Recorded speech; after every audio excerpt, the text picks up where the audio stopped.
Boiling Springs, North Carolina. The Lincoln Lions travel south to take on the Gardner-Webb Runnin' Bulldogs. This D2 team playing up a level. It's the Big South Network on ESPN+. Hey, good evening, along with the Super Bowl champ, Eugene Robinson.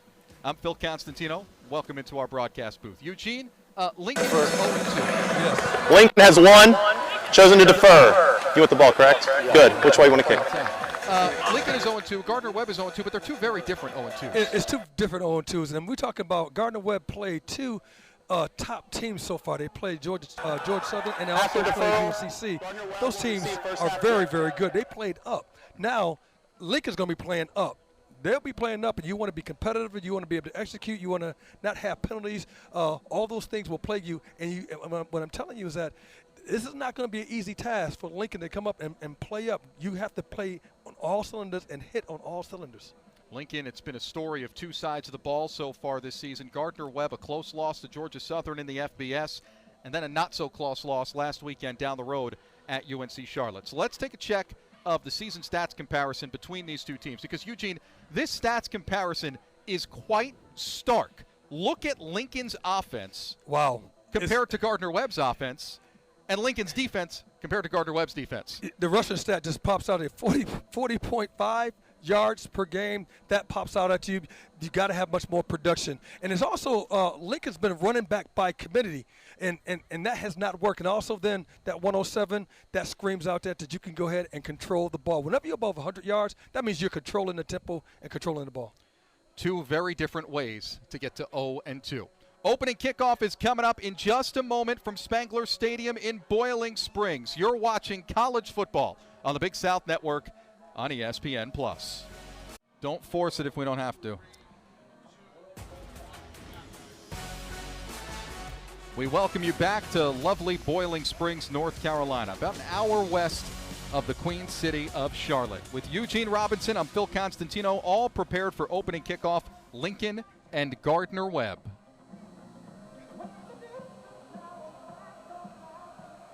The kicker for Lincoln, Achille Laudette. He has the bigger leg of the two kickers on the team. Lincoln won the toss and deferred to put the defense out on the field. Laudette swings his leg through, and off we go. A bouncer works its way all the way back to Dexter Brown, and he's got the angle to the left sideline. Dexter Brown fighting for midfield, and he is pushed out of bounds by Eric Best. The double team block by the front wall, my goodness, absolutely destroyed the number 3, R3 coming down the field to spring that run on the outside. It was a double team block like no other. That's how you draw it up. So Dexter Brown, the reserve running back, who's one of the two starting kick returners, has been in all 3 games this season, has Gardner-Webb starting this football game with prime field position just shy of midfield at its own 49-yard line. Red uniforms today because it's a red out for the fans.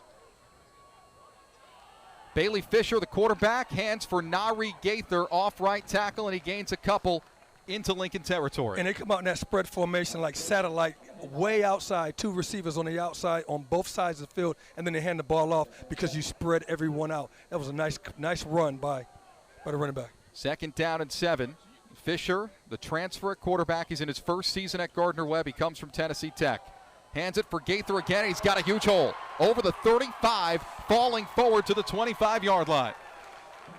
Wow, what a play on the outside. You got to give the offensive lineman some credit. You got 71, Mr. Poston coming across the field to make a nice block, and just a huge hole in there on the outside. And they're up tempo right now, and they're about to go again. Gaither, a preseason all-conference selection in the running back spot. Fisher throwing left side. That is caught. Quavon Skanes.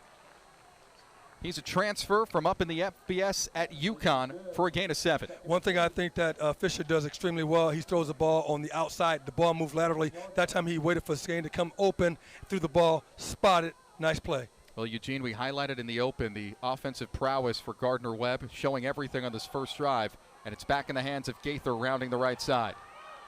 And he's led out of bounds by Devin Cathcart. I think Gaither is so much better when he's hitting north and south.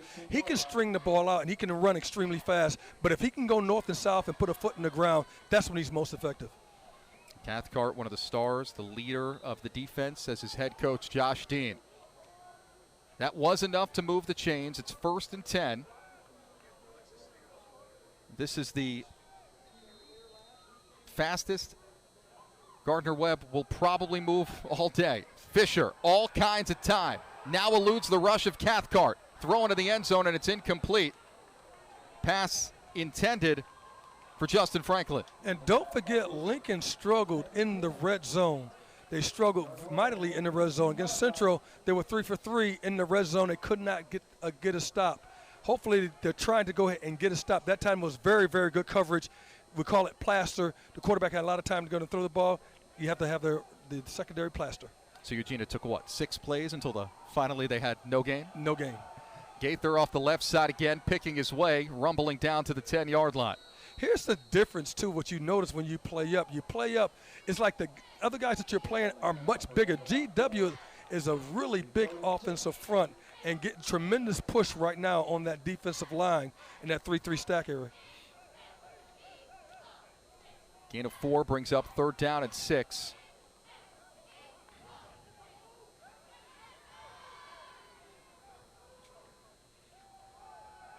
Fisher turns, fires to Gaither out of the backfield, diving for the pylon. There's a quick touchdown. Fisher to Gaither, the 2 stars in the backfield, and Gardner Webb goes roaring down the field to score. This was easy. This was precision. This was an up-tempo, drive the ball down the field, really running the ball and using your feet to get down the ball field. And just a good play on the outside. And I tell you what, Gaither is absolutely incredible. His speed, uncanny.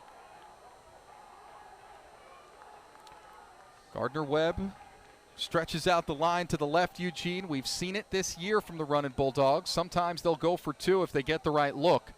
And instead, will line up for a field goal. Austin McKay is the kicker. He's a redshirt sophomore from Aiken, South Carolina. Will Mullins, the long snapper, Malik Huggins, the holder. That's actually Pulowski, the punter, on to hold. And it's pounded through. So 7-0 Gardner Webb. They go down the field in 2.5 minutes quickly to take the lead. Gardner Webb up 7-0. We're just underway on ESPN+. Power isn't born, it's built over time. For over 65 years, Hercules Tires has been providing the muscle to move more drivers. Whatever the vehicle, whatever the terrain, and we back it with a powerful protection plan. So wherever the road or the trail takes you, we have the selection, value, and strength to get you there. Hercules Tires, ride on our strength. Big things are happening this year across the South, from the mountains to the coast. The fast are getting faster. The strong are getting stronger. And the best is getting better. Get ready to raise your expectations. Get ready for something big. Ingalls, a proud sponsor of Big South football.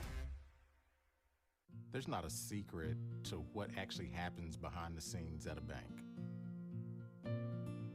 Here at First Citizens, we're trying to educate the client in each step of what's actually going to happen and actually have them make the educated decision around what steps and what options they utilize. We want to become that trusted advisor that actually guides them down that road, helping you reach your goals. That's Forever First.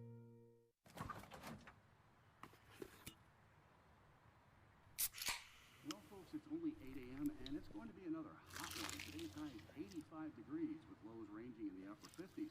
Tomorrow's more of the same, plus some light wind coming in from the northeast. Coming up at 8:30, Paul's got an exclusive. Babe, it's 8 a.m.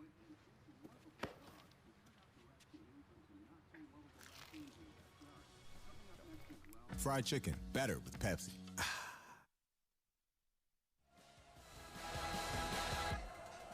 It's 7-0 Gardner Webb.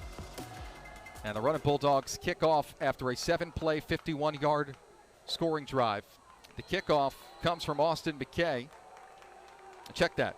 Dominic Soyot, and that earns a touchback. And I think that was a really good decision to get that touchback. The speed of the G-Dub, they were down there pretty fast. So we will see the Lincoln Lions offense for the first time today. An offense that is led by quarterback Andrew Banks. He's just a freshman from Atlanta, Georgia, by way of famed Fork Union Military Academy. Banks Eugene, he didn't play in the first game. It was a clearance issue from prep school. His coach, Josh Dean, tells us not grades, not anything. He's a smart kid, cerebral one, a big prospect that they have high hopes for at the quarterback position. They really like this young man, and they like the way he throws, and they like the way he commands the offense. He does have a 3.3 GPA per his coach. First play is a handoff for his running back, Amon Foster Powell, team's leading rusher, and he wiggles for about 2. Maybe. That's it. And off that quarterback option, he's looking at that defensive tackle to make sure that defensive tackle is not cheating to the ball. If he does, he's going to pull the ball and take off. And Banks has the ability to do it. Banks lines up in shotgun with Amon Foster Powell standing to his left. Banks pumps, takes off to run. He can do that. And he's tackled by Honus Wagner in the middle. Here are the Sun Belt starting lineups for the Lincoln Lions. We've met Banks and Foster Powell in the backfield. Michael Krettel Jr., Hunter Terrell, Drew Stevens, the starting wideouts. Jalen Jones, the freshman, starts at tight end. Sean Kemmerer, Justin Gowan, Jaquez Young, Mohamed Smart, Vance Russell on the offensive line. Offensive line that has struggled this season, Eugene. Handoff for Foster Powell, and he's blown up behind the line of scrimmage. Honus Wagner got through the first one with the hit. Take a look at that Gardner Webb starting defense. Thomas, Turner, Jackson, French. On the defensive line, McCraney, Wagner already has 2 tackles, and Comstock the nickel. And the defensive backfield, Williams, Thomas, Greer, and Brown. And Ty French was also in that play, too. My goodness, the speed of Ty French making a hit on that running back. All-conference guy, Ty French. On the punt is Achille Laudette. It's a wobbler that bounces. Quavon Skanes will let it roll out of bounds just inside the 20-yard line. And I thought Quavon Skanes was going to just go ahead and take that ball off the hop. He had a chance because the defenders were maybe 10 yards away. He had a chance to go and do something with it, but he made the right choice. Mentioned earlier the big play, the big leg of Achille Laudette, and he 54 yards on that punt. Flag down on the play. 15 of the kicking team. Penalty be enforced from the end of the kick.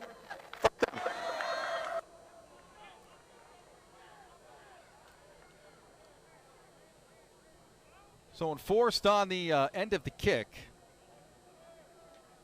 And the running Bulldogs will have a few more yards. They'll get outside the 20-yard line.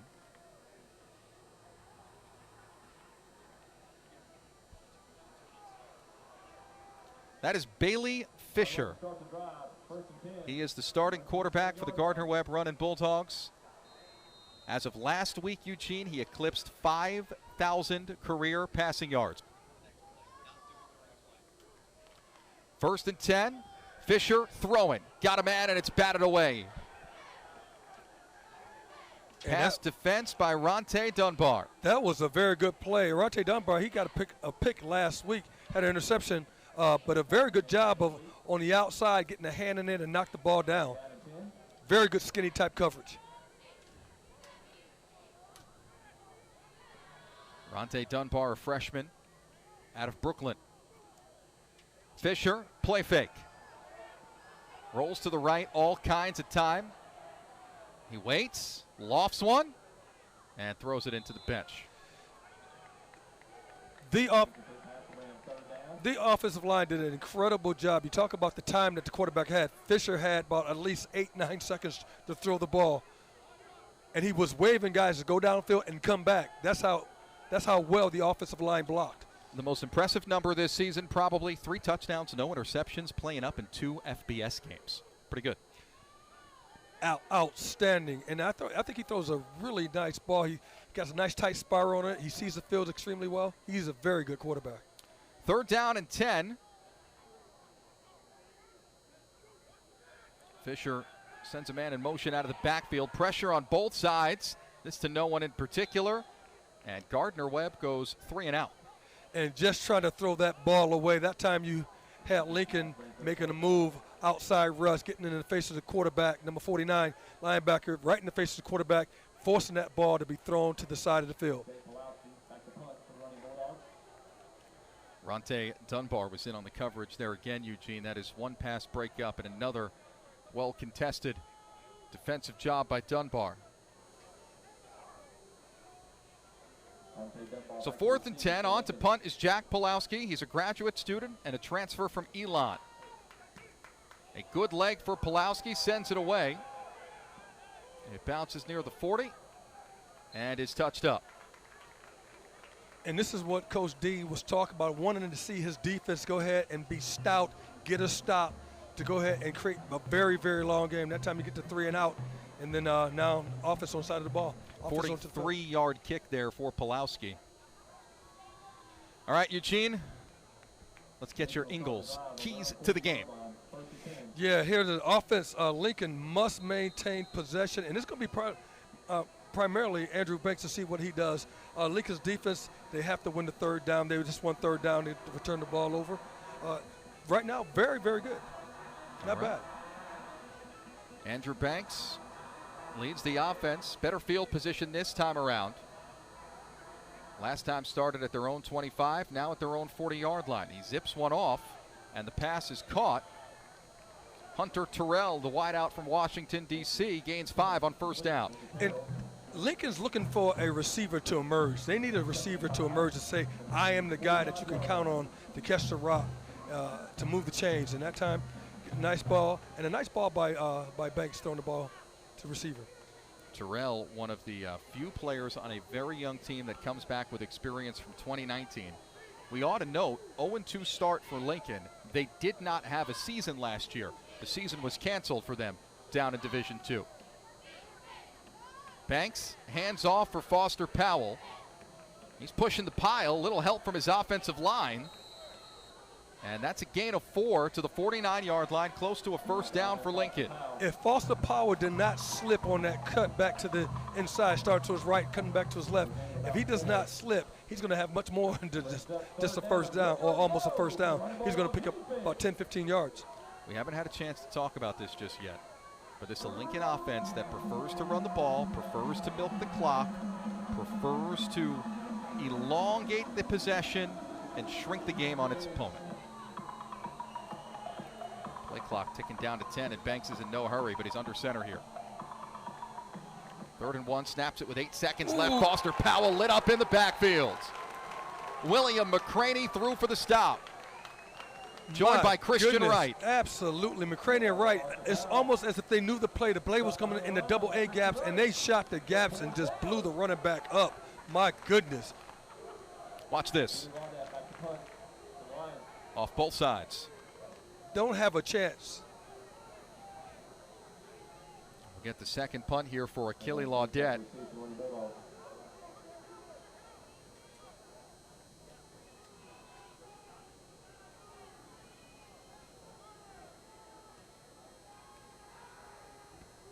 Off the side of his foot, this is not one of his best. Lands near the 20. It does take a Lincoln bounce. Skanes backing up, he'll let it roll. And it'll be touched up by Fabian Paddock. And it was one of the plays that you hate to see when the ball just continues to roll. And when you know that you're going to, the field possession is going to go ahead and shrink for you. Field possession is a huge thing, and coach want to maintain field possession. That time that punter flips the field, gets him down there, gets GW down there, and backed up. Well, Gardner-Webb takes over for its 3rd offensive drive of the game. Eugene, we have seen in the first 2 possessions a microcosm of Gardner-Webb's season. Game number 1, 400-plus yards of offense. Game number 2, barely anything. Drive number 1, successful. Drive number 2, 3 and out. Fisher, play action pass. That's caught. And how intrepid is that? As you have the RPO, he fakes that run. The linebackers come flying up, and then he throws it out to on the slot side with the linebacker vacated the position. Good job. James Ellis II, fifth-year player with the connection for 9 yards. Handoff Gaither here, stutter step, swallowed up, but he squeaks forward over the 15. And that's what you want to do. You're backed up. You want to get yourself some breather room. That first pass play, get some breather room, and now pick up the first down with Gaither his feet, pick up the first down, and now you have room to operate. Nari Gaither already. 43 total all-purpose yards. Play fake to him again. Quick hitter to the outside. This is Justin Franklin, and the ball's out. Looks like Gardner-Webb pounces on it as it falls out of bounds. The ball was out because the receiver got hit pretty hard, and that ball popped out. You got to hold on that ball, and particularly when you're out here in your backed-up territory, you got to maintain possession. Fortunately, that ball went out of bounds for GW. Second down at 6. Gardner-Webb quickly to the line of scrimmage. Fisher rolling left. Has a man open. That's caught. Justin Franklin. Justin Franklin, first of all, is a bootleg to the left-hand side, away from the quarterback's strength. He has to set and square his shoulders, squares his shoulders, and hits Justin Franklin flying down the field on a drive route to pick up a first down. Good job. Gain of 17 and a first down. First catch today for Franklin. Fisher to the air again on 1st and 10. That's caught by TJ Luther.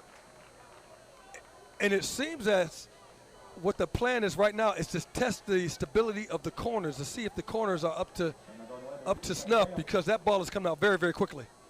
It's getting snapped quickly too. Gaither makes a man miss over the 45 and the 50. Nari Gaither spinning into Lincoln territory with a pretty run. 18-yarder. And just beautiful work, poetry in motion. Good job of cutting at the point of attack, but that blocking of the line, did an incredible job of blocking, pushing that tired Lincoln defense back.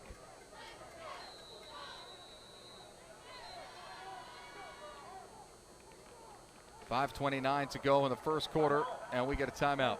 Here's the problem with running that stack. When you got those 3 people up in front,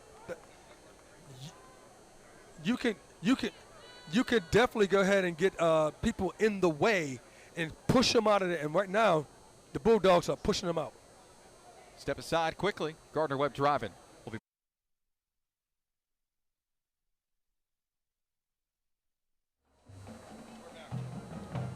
Hercules Tires is the official tire of the Big South Conference, and for over 65 years has been providing tires with unbeatable quality at an unmatched value. Whatever the vehicle and whatever the terrain, Hercules Tires invites you to ride on our strength. For a retailer near you, visit HerculesTires.com. 7-0 Gardner-Webb, 5 minutes, 29 seconds left to go in the first quarter. The running Bulldogs, I think a little surprisingly, Eugene, with all the momentum on this drive, took a timeout. No doubt, and I think they took a timeout because that defensive front of Kyle Wilkins, those guys were struggling. They seem to be just a little bit slow, and I tell you what, the push out of the offensive line of GW has been tremendous. Well, Gardner-Webb already with 101 total yards. Handoff, Donovan Jones, and he plows forward for a gain of 5. And one of the guys who is like the cornerstone of this Lincoln defense is Kyle Wilkins. He's that guy that makes things happen, takes on those hard double teams, and does a good job of not making the tackle, but allowing other people to make the tackle. Here is that starting defense: Sterling, Wilkins, and Malloy up front. Beasley, Cathcart, and McCoy in the middle.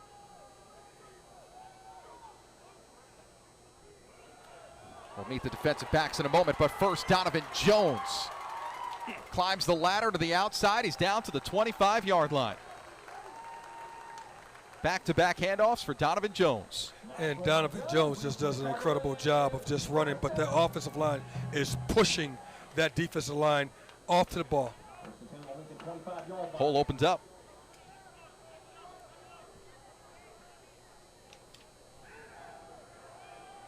Fisher rolling left. He pumps, he tucks it to run, and dives down inside the 15-yard line.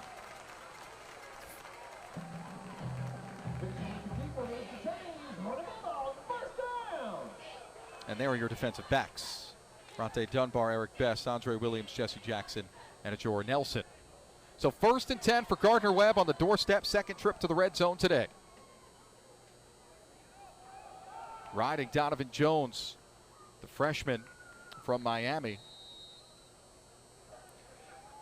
And make no mistake about it, it's the offensive line. The offensive line is just doing a great job. The one thing I saw with the Lincoln, they got to get their pad levels down. And that defensive line is playing too high and getting pushed off the ball. Pad levels has to get down. 2nd down and 8.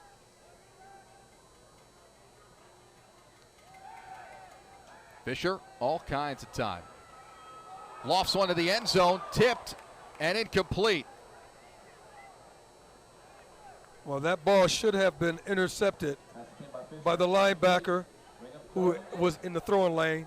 Instead, it went through his hands, and all it was a reception for a touchdown. Jesse Jackson with the pass breakup.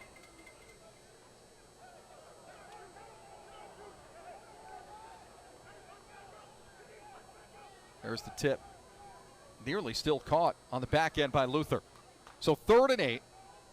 Gardner Webb bluffs the snap count.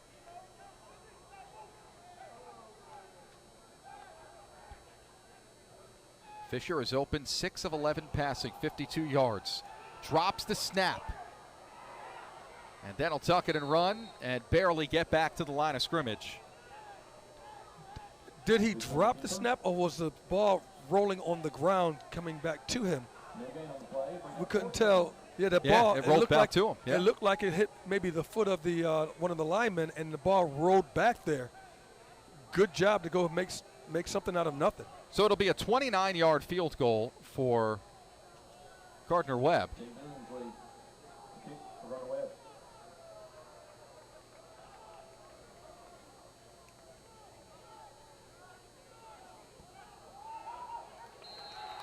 And the kick is up and good. Jay Billingsley, the freshman place kicker, in for his first attempt of the game. So it's 10-0 Gardner Webb, 2:44 to go in the first quarter. Running Bulldogs have scored on 2 of their first 3 drives and lead it at home.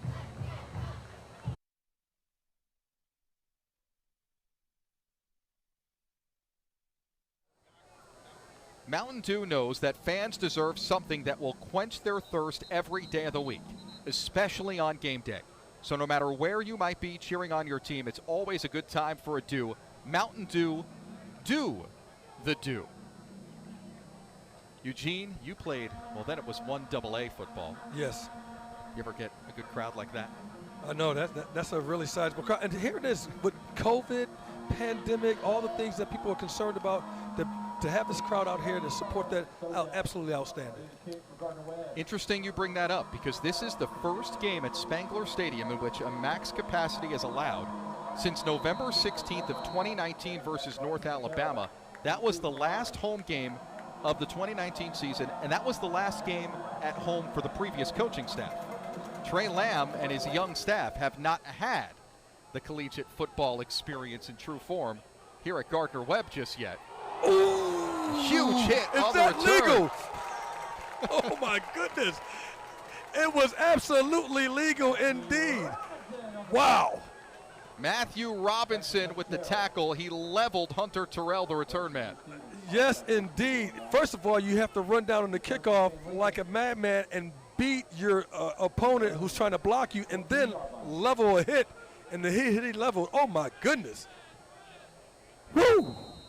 And in 3 drives that have not been so fruitful for Lincoln, this will be the worst starting field position just inside Lincoln's own 15-yard line.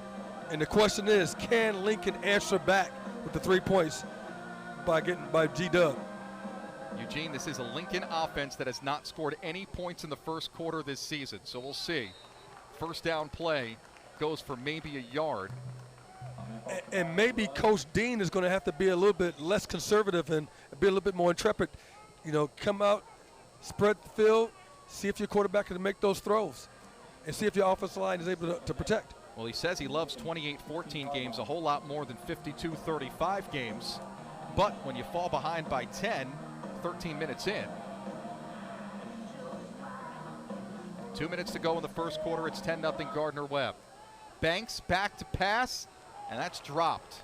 It was a little high for Elijah Snell, but they couldn't come up with it. It was high inside. Elijah Snell had to turn around for the ball.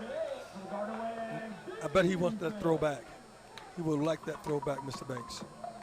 Mr. Banks is 6'2", 220, out of Atlanta, Georgia. Last week he entered in the first quarter. He finished 16 of 22 passing, 157 yards, had a rushing touchdown. He is supposed to be the dynamic one of the two quarterbacks they've used this season. Again, he missed the first game with eligibility issues, and he swallowed up in the backfield. And he lost his helmet. Ty French, the initial hit, followed up by Bryce Bass. Yeah, Ty French up the field. Just the edges are just swarmed. The edges are up the field, and then the quarterback has to move in the pocket, and then Ty French meets him right in the pocket. But good rush on the outside by G-Dub. Big Wow. South Freshman Defensive Player of the Year in the shortened spring season last year. He's a talented one. Made his presence known on that play. Punting away for the third time in as many drives, Lincoln, as Gardner-Webb comes up with its first sack of the game. The offensive struggles continue. Low snap, scooped out by Laudette, and he gets a line drive away. That'll bounce forward. And Scanes will let it roll once again. This Achille Laudette has flipped the field multiple times to keep Lincoln from getting trounced in this first quarter. But as he's flipping the field, the punts are not actually like what you would think. The punts are coming off his foot kind of like somewhat not traditionally where you see it high in the air, but almost like a squib kick. You know what's funny? I wonder, we've seen Quavon Scanes let the ball bounce a few times. I wonder how much that's throwing him off. Laudette, over 50 yards a punt so far in this game. And prior to that, I think they were like averaged about 33, 34 yards a punt. Averaged 36 entering today, his long 56. He's punted all three possessions. Handoff Gaither, big hole running right. He's into Lincoln territory. He's slipping through tacklers, spins down to the 30. Able to elude the tackle of the safety, Andre Williams, and he gains 25 yards and a first down. And then Fisher immediately gets him up to the line of scrimmage while Lincoln's not even set yet. And it's Justin Franklin squeaking free on the quick hitter. At the quick hit, it was nothing but a slip screen to the right-hand side. Fisher recognizes that the corner is playing too far off, throws a little quick screen to Franklin, and my goodness, he picks up a first down. Well, Gardner-Webb's offense certainly has got a man down, struggled this season. Yep, you're on top of it, Eugene. And it looks like suffering cramps, the cornerback. And they're going to have to take a timeout, it looks like.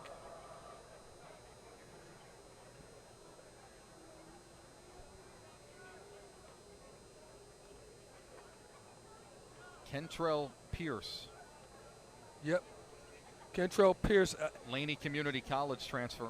The junior from Illinois is down, and you're right, looks like cramps. He's up quickly. And I thought also what he was trying to do is slow that pace down, that ferocious pace by Bulldogs. They're getting back to the line of scrimmage before Lincoln's able to get set.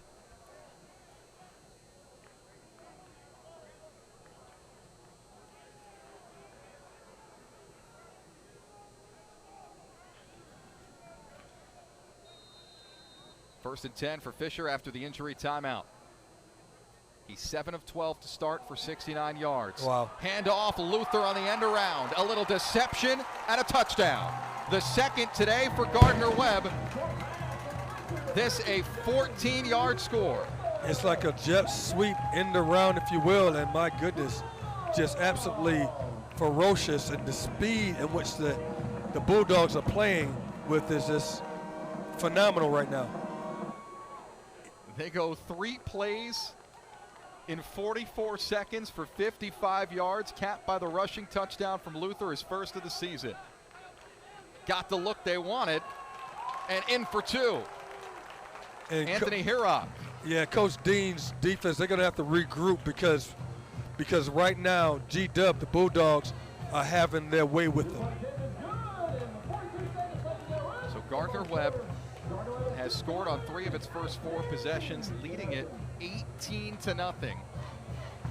You mentioned that coach wants to keep it a low-scoring game, but this game is in jeopardy of being a high-scoring game without Lincoln scoring any points.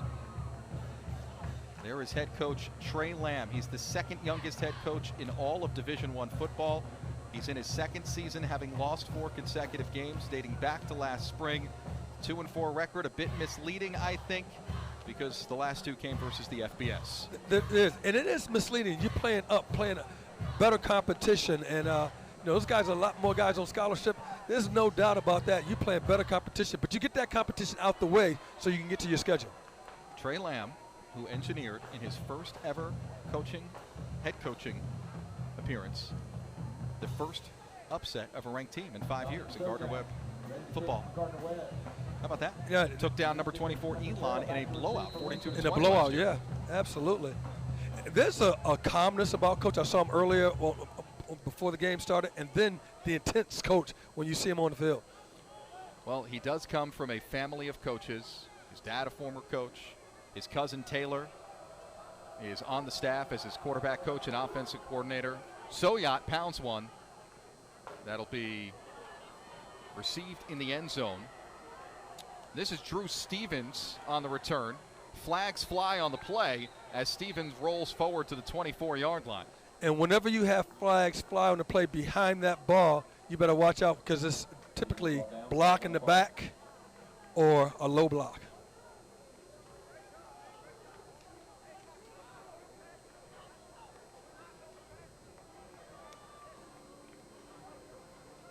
Our head referee is Scott Moore, Big South crew today. Personal foul, blindside block, on the receiving team, number 87. 15-yard penalty from the spot of the foul, first down. Blindside block, the signal. Yeah, those are almost eliminated. You try to eliminate those blocks out of the game because you're going to get ejected. You get ejected from the game for that. Those blindside, backside blocks where you peeling around and you don't see the guy or see your opponent and he just levels you. I'm with you. Get those out of the game. There's no point. You tell me. You're a former. You played 16 years in the NFL. But is there a point in blocking? Like, more times than not, the blindside block is irrelevant to the play. From what I've seen. Yeah, it is irrelevant to the play, too. And typically what you do, you can just get in the guy's way and get his attention, and that block would suffice. It'd be a non-block, but it would suffice. You had a few blindside blocks. Yeah, I did. I had, and I've been on some blindside blocks, and I got blindsided a couple of times. No fun. Eugene Robinson with us today. Spent 16 years in the league. Played in how many Super Bowls? 2? 3 Super Bowls. 3 Super Bowls. What do I know? And there's a flag on the play, Coach. I bet you their coach is like, man, we gotta settle down. And they're trying to get something going offensively in Lincoln, but it's just not materializing. First down. A little issue with the ref mic there. So was that a neutral zone infraction? Yeah, it sounds like it. 5 yards walked off against the defense. So 1st and 5, final 22 seconds tick down here in the first quarter. Gardner Webb all over Lincoln, 18-0. You want to know the total yardage? Yes. 191 to 12.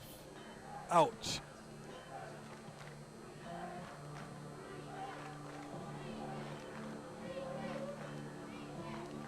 But based on the numbers we saw entering the game, this has played out according to the script.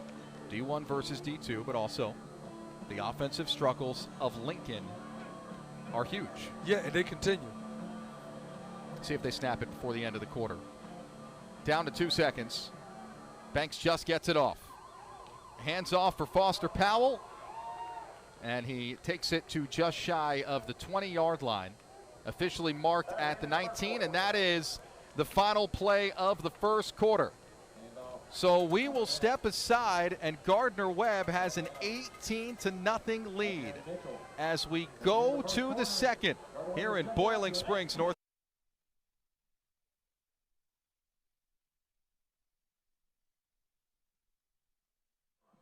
It's a red out, and it's all Gardner Webb. 18-0. As we start the second quarter here in Boiling Springs, the student section all in red. The theme, Red Storm Rising, red out. That's why the red jerseys. That's why the red fans. Yep, we got a legal procedure. Left tackle looked like he moved. False start. Offense, number 71. 5-yard penalty. Still second down.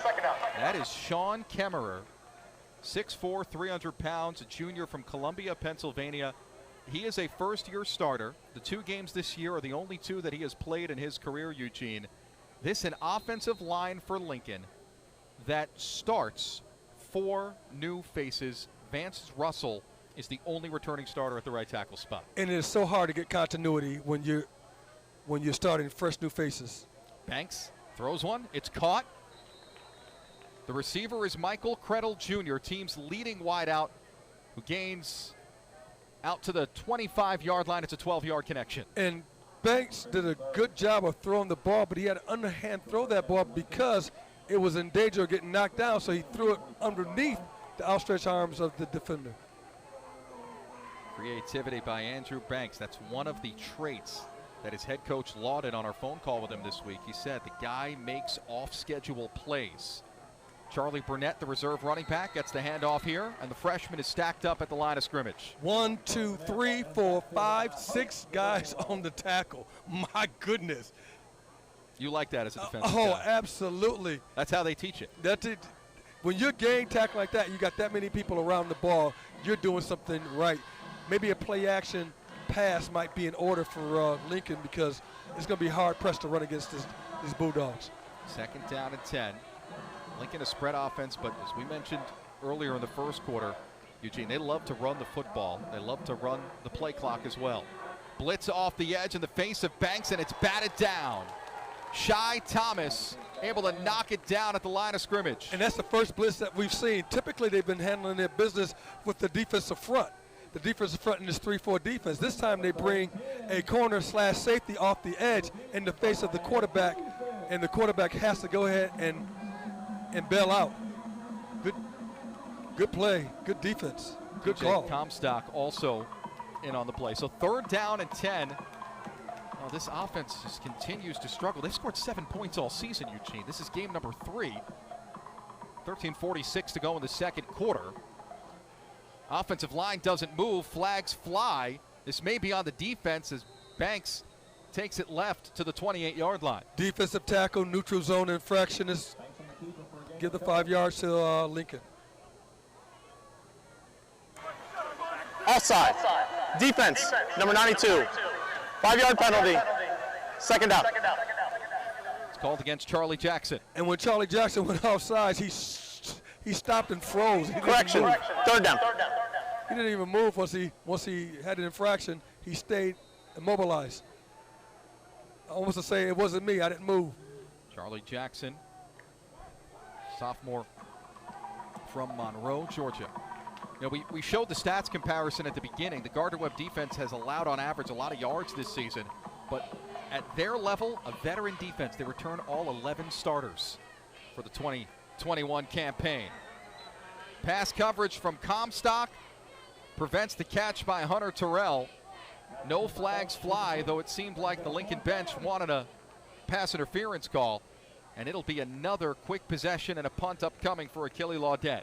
Yeah, you're absolutely right. That was a very good play not to go ahead and to have a DPI, pass interference. Good job. Good call? Good call? Absolutely good call. Absolutely great call. So here is Laudette. He's had a lot of action today. He's just a freshman because of his COVID year, but he comes from Century Community College, a native of Stillwater, Minnesota. Yeah, there was movement once again. You know, neither coach is going to be happy about these penalties. These penalties will hurt you. False start. Offense, number 44. 5-yard penalty. Fourth down. Dawson Amy. And just to get off by the Bulldogs on that one, that punt was in danger of being blocked. So Laudette back to his own 12-yard line now to kick it away. And the return man is Quavon Skanes.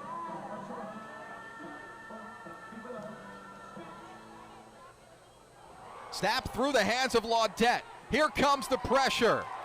It's a turnover on downs. Is the ball out? The ball is out. No, And official on the far side, as the line judge has marked it at the 4-yard line. Rolling on the field was forward progress was stopped at the 5-yard line. Wow. Forward progress stopped at the 4-yard line? That's what he said. But they took the ball from him. They took the ball from the punter. The ball never hit the ground. They took the ball. They stopped his forward progress. Blew a whistle. I didn't hear a whistle blow. No. Nope, not at all. I thought that should have been a touchdown by G-Dub. I tend to agree with you. Special team, yeah, special team touchdown that one. They took the ball from the punter. First and goal. Lincoln 5-yard line.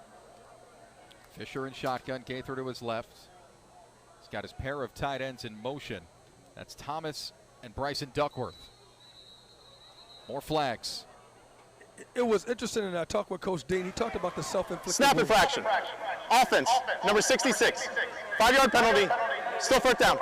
This one's on Gardner Webb. Yeah, Coach Dean talked about the self-inflicted wounds that Lincoln and his team was doing. And there's another one with the snap, a mishandle by the punter.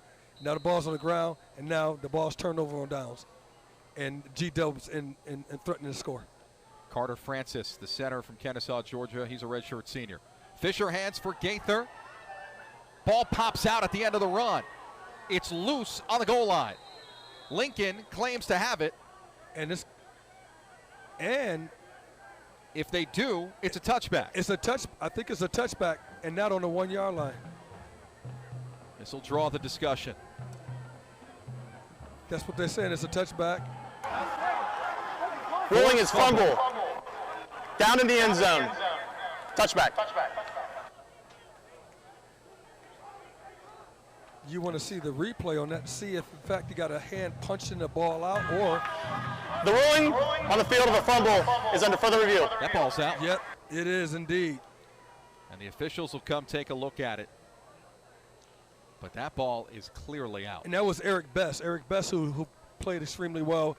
Interception. He's one of their leaders. He stripped that ball out, took the ball away from the running back. Eric Best, the transfer from Lapierce Community College. It's his first season playing at Lincoln. Let's take a look at this in slow motion. Knee is up, ball is out. Yep, that ball is moving, knee up. That'll be the second fumble this season for Nari Gaither, who's otherwise been a stellar running back.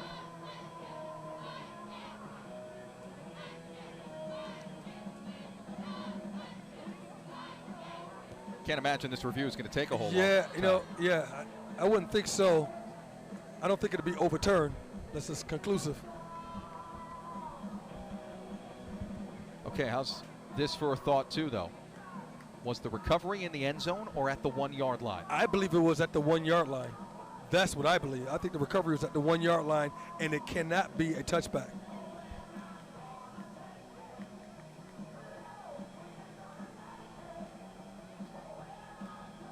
Gardner Webb has its defense in a huddle. It appears content that it is headed out on the field.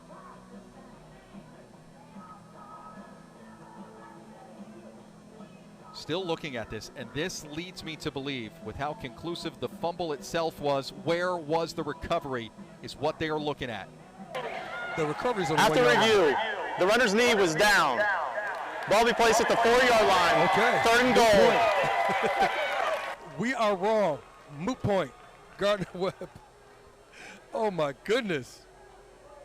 I'm absolutely flummoxed. Let's see from this angle. His backside is on top of a defender. Maybe his elbow is down, but they said his knee is down. Yeah, and I thought the ball was moving. But I did as well. It's a good break for G-Dub. Well, the official has put the headset back on. And is this where the spot of the ball should be spotted at, maybe? Well, that's got to be the It has to be where the ball is going to be spotted. 4-yard line. All right, let's take another look at this, Eugene. Correction. Second down. Is the left knee down? I don't think so. Oh, wow. I didn't think so either.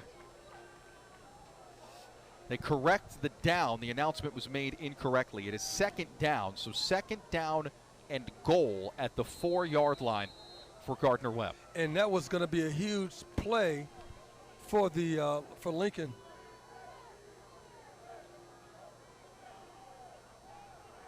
Fisher going to keep it himself on the play action. And he bowls over a defender. Touchdown, Bailey Fisher. And the fake to Gaither going to the right, pull the ball back, and keep the ball by Fisher. All a design play, good blocking on the outside, and an easy touchdown. So Bailey Fisher, the rushing score. 24-0 Gardner Webb. They'll line up for the extra point, Austin McKay.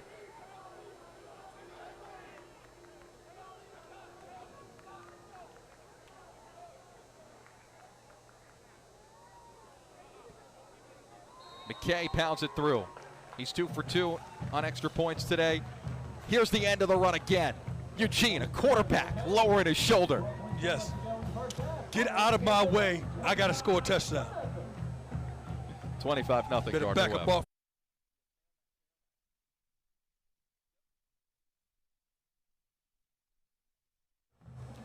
Get social with the Big South. Join the always growing network of Big South fans on Facebook, Twitter, Instagram, and more. You can also follow the conference source for game updates and onside championship coverage via Twitter at Big South Game Day. At Big South Game Day.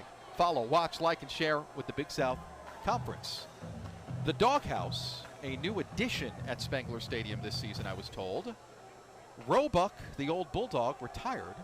I assume Bo, the young pup, is occupying the Doghouse. And taking the place. All right. Did you meet Bo yet? I haven't met Bo. I have to go see what's going on with I Bo. haven't either.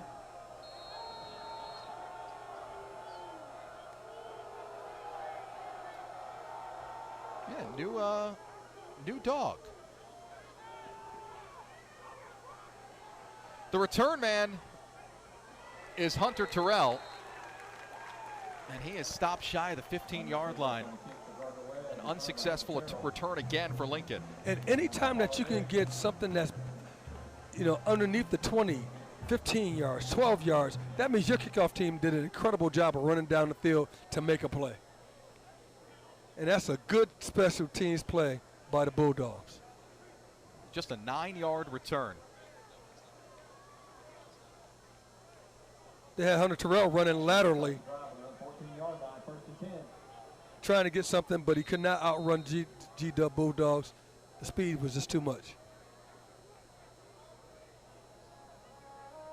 1st and 10 for Andrew Banks. And Lincoln. Handoff for Foster Powell. He's hit at the line of scrimmage.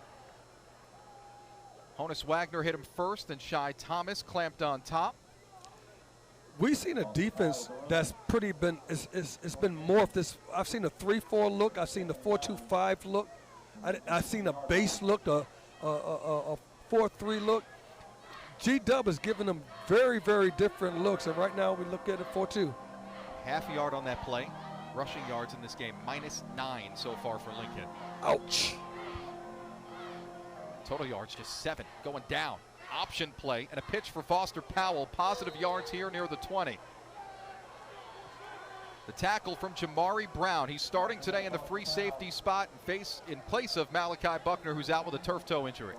And with the amount of options that you've already seen from Georgia Southern, options not going to really fool you. Yes. Not at all. That's true.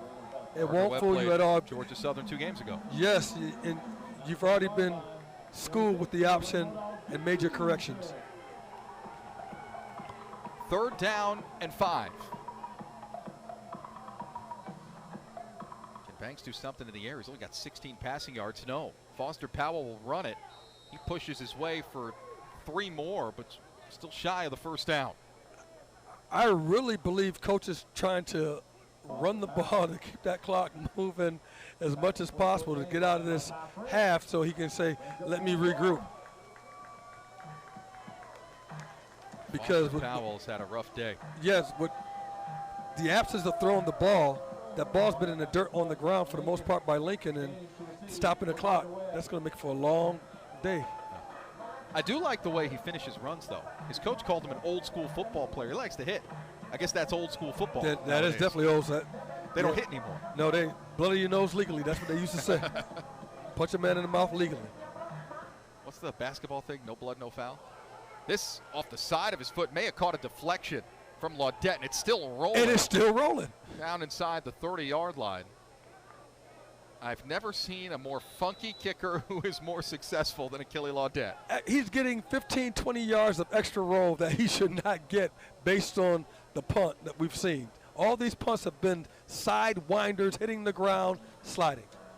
Game best, 57 yards on this. Did someone get a hand? No? It looked like he kicked it. It was almost like he sidewinded out of bounds, looked like, but it stayed in bounds and rolled for about 50 yards. Ouch. He split the punting duties with Samuel Okezi-Imo 6-a-side through the first 2 games, but now he is the primary punter. Big hole, and the running Bulldogs are off. Jalen Graham down the sideline. Touchdown, Gardner-Webb. 68-yard touchdown run. And Eric Best tried his best to go ahead and run him down, but could not do it at all.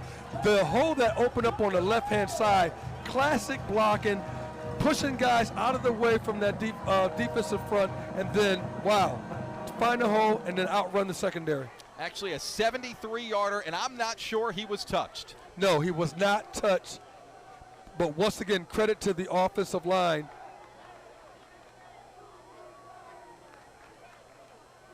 Billingsley on for an extra point again. Give the freshman a little work.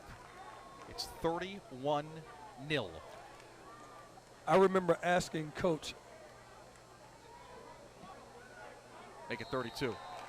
I remember asking Coach about, what do you think about third down? And he was like, look, I don't care about third down. First and second down is important. Well, guess what? First and second down, he is beating the pants off Lincoln right now.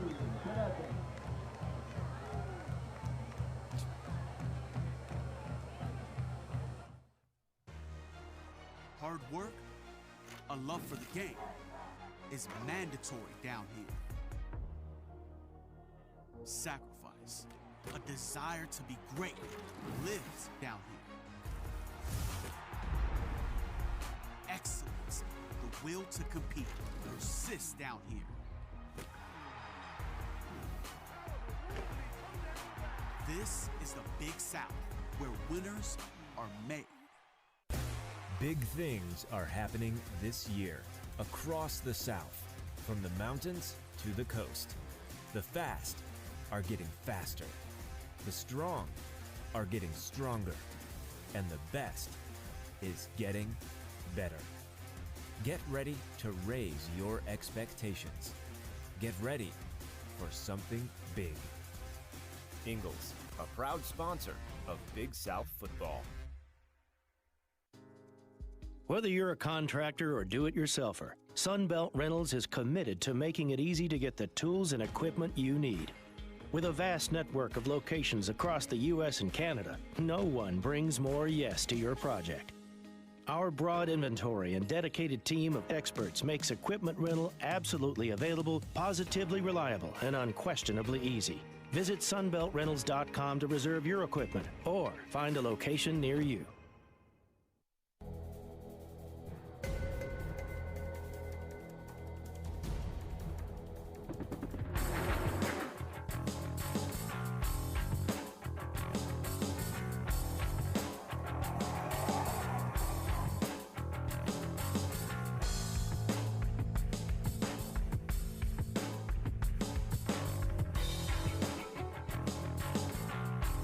Musco Lighting. We make it happen. Mountain Dew is charged for anything that may happen on game day. So grab yourself an ice-cold Mountain Dew. Cheer your team on and enjoy the game. We know our fans are the best fans. Do the Dew. Do. Those fans are charged for anything that may happen on game day. The red out here at Spangler Stadium in Boiling Springs, North Carolina. With Eugene Robinson, the Super Bowl champ, 16-year NFL vet, 3 times Pro Bowl? Yes, sir. Yes. I can't claim anything. I'm just Phil Constantine. And I'm hanging with Phil today, indeed. Good to have you. 32-0, Gardner Webb. And they're putting a hurt lock on Lincoln right now. And Lincoln have to find some answers to go ahead and stop this onslaught. The last drive, 1 play, 73 yards. It was the longest play from scrimmage this season for the Gardner Webb Running Bulldogs. Hunter Terrell on the return. Check that. This is Drew Stevens this time. He dances, goes sideways, and he stopped at the 12. Go north and south, young man. North and south, young man. You got to go north and south. You're not fast enough to outrun guys who are already fast on the field laterally. East and west doesn't work. Football, put your foot in the ground and go north and south and get what you can get. Just another 9-yard return for this Lincoln return game. And it still feels like they're backed up even further. It looks like, it looks like they're on the 5-yard line, even though they're on the 12-yard line. It feels like they're on the 5-yard line. Yeah. 9:35 to go, second quarter. All Gardner Webb, 32-0 is the score. Running Bulldogs, 4 touchdowns and a field goal so far today. Banks under center for just the second time in this game. He hands it off. And the carry is taken for 12 yards by Elijah Snell. Yep. And that was, Elijah Snell had the first carry that he got about maybe 10 yards. This time he picks up a first down. On the next time he gets the carry, you might want to run Elijah Snell. Elijah Snell seems to have something working there, but that was a better job of blocking by the offensive line. He's had something working. He's not listed on their depth chart as a running back. He's a tight end. That's on the roster. Wow. Out of the CIAA, this Division II team playing up a level today. Botched handoff. Foster Powell couldn't corral it from Banks. The ball is loose, and Gardner Webb has it. And this was the things that have been plaguing Lincoln that they can't get. They can't put points on the board because of the self-inflicted wounds. That time a fumble once again over in plus territory where you only have 25 yards for the G-Dub team to go ahead and operate. Matthew Robinson, the fumble recovery. It is all going wrong for Lincoln. And it's going wrong because G-Dub, the Bulldogs, are playing some good football. Kid from nearby South Point High School in Belmont, North Carolina. That's not far from here in Boiling Springs, maybe 45. The ruling of the fumble is under review. Okay, Eugene, what's the review here? They want to check, make sure it was a fumble, but it was indeed a fumble because he was running without the ball. I mean, I think it was the handoff. It was the exchange. It was the exchange. I think the exchange, it was a bad exchange. And typically you want to have that down. Yeah, it was a bad exchange. Indeed. Could they be reviewing the recovery, but Robinson has it? Yeah. After further review, the ruling of the fumble stands. First down, Gardner Webb. Eugene, you've been around this game a long time.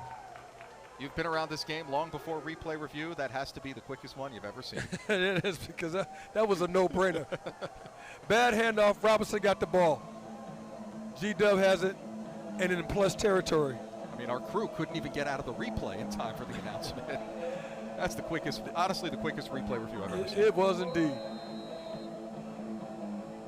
So 1st and 10 for Gardner Webb. Believe it or not the Running Bulldogs' best starting field position today. Fisher pressured. It's a screen. He has his tight end. Wow. Dalen Thomas. It's Coach Lamb. It seems like he's just trying out all different plays right now, see what combination of plays work, because right now everything is working. A tight end screen, as you did a tight end over to the left-hand side, backside tight end, easy play. Tight end position, they have a lot of depth. Dalen Thomas, the D2 transfer from Catawba, got the starting nod so far this season. This is a good play by Lincoln, one of the better plays from the defensive front at getting some penetration to make the big stop. Jalen Graham dropped for a loss of 1. Devin Harris, 6'4", 285, freshman defensive end in on the tackle. 2nd and 11, Gardner-Webb. 8:06 to go in the quarter. Fisher throwing, left side, that's caught. And breaks a tackle too. Oh my goodness. That was Brian Bryce Bass. Yeah, and Brian Bass does a great job of breaking the tackle. Never mind, Chance Walker, my apologies. Okay. But does a great job of breaking the tackle to pick up another additional 4 or 5 yards. Andre Williams had the tackle. So 1st and goal at the 4. Fisher pumps. He's got room to run. Does he have the pylon? Yes, sir. Bailey Fisher into the end zone on his feet for the 2nd time today. Running Bulldogs roaring. Bailey Fisher made that look very, very easy. There was nothing left for him to throw the ball. He decided, I'm going to run to my left-hand side. Then he outran the defensive back. Great job. Made it easy. He can run it a little bit too. That is part of why he was brought to Gardner-Webb from Tennessee Tech.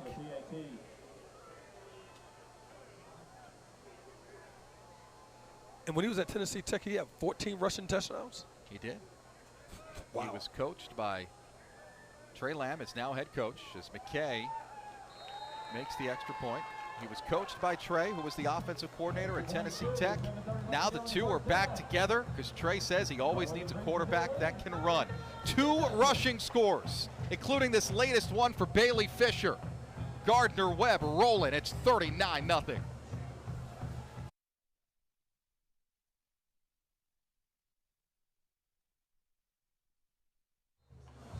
For the best in Big South coverage, visit BigSouthSports.com. Stay current with the latest news, results, stats, standings, and much more. Enjoy video features showcasing remarkable student athletes, or connect to school sites or social media outlets, all from one place. Remember, the source for all your conference information, BigSouthSports.com. You know, Coach Lamb had talked about getting back to scheduled play, and I see why, because you know, you play up a little bit and then you get beat, you know, and you really fare well against Georgia Southern, but you get beat by UNCC, and then you play another team that's a D2 team here, and then you realize really how good you are. It's a D2 team, Lincoln, that has struggled at the Division II level, both historically and this season. Hunter Terrell drops the ball at the goal line and then kneels down for a touchback, so it'll come out to the 25-yard line. But this is a program that lost its first 2 games. Yes. 20-0 versus Lock Haven, 19-7 versus Central State. But more than that, Eugene, this is a program that restored its program in 2008, and since 14-107. Not exactly a football powerhouse. No, not at all. And against Central State, they were in the red zone 4 times and came away with only 1 score. They find it very difficult to score. The best record since returning in 08. They've had a 3-7 record 2 times. The last was in 2015-16. So the 2015 fall season.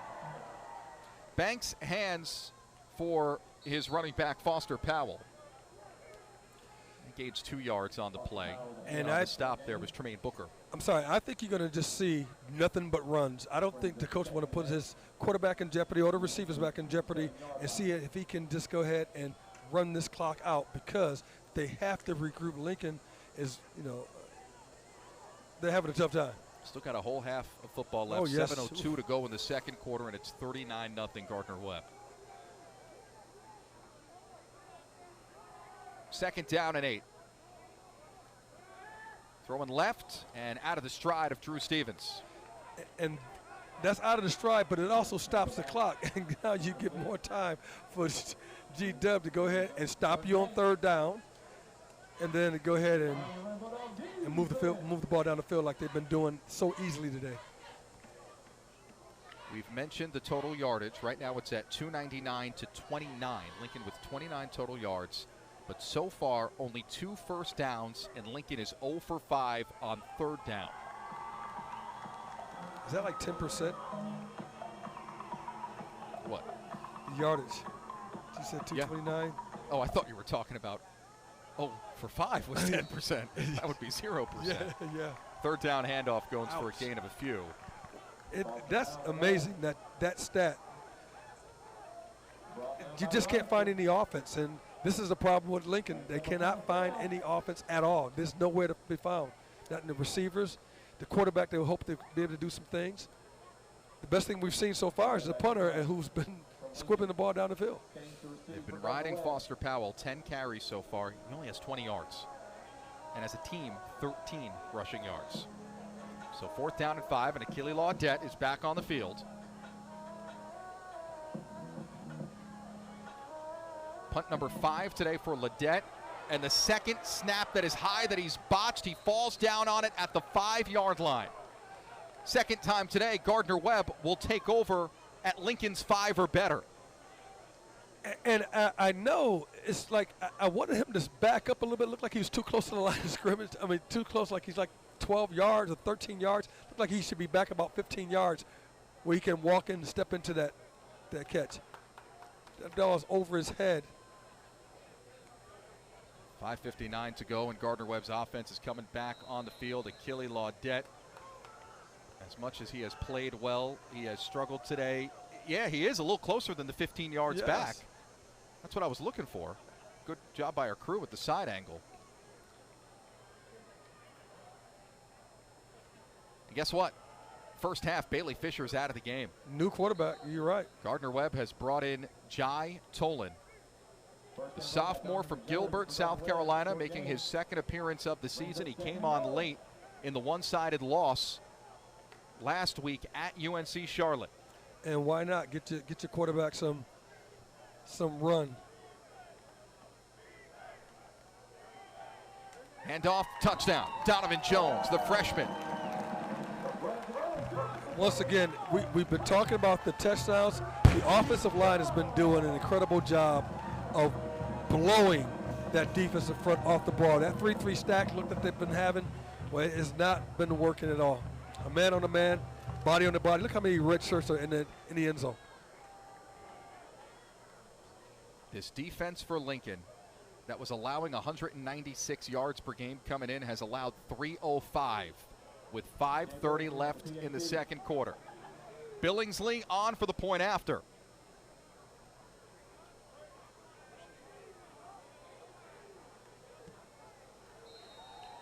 And it is 46-0 Gardner Webb.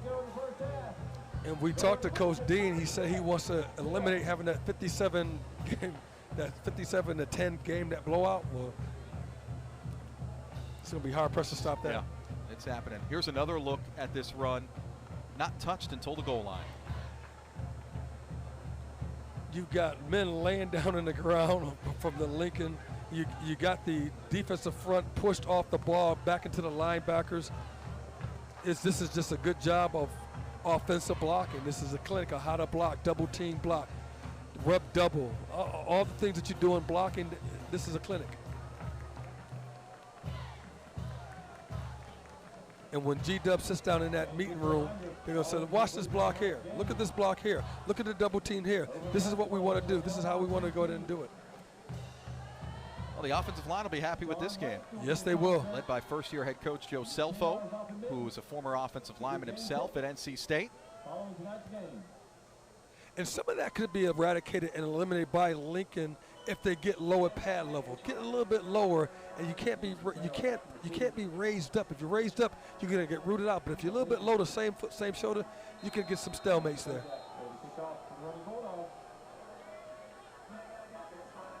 Kickoff coming from Soyot.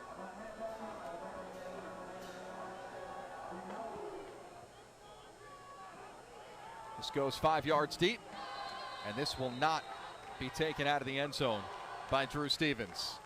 And a smart move. A very, very smart move. And now that we're gonna see maybe some second-tier guys come in the game, I wonder if that's gonna change the play. Will it give Lincoln a little bit more time to go ahead and do things? We'll see.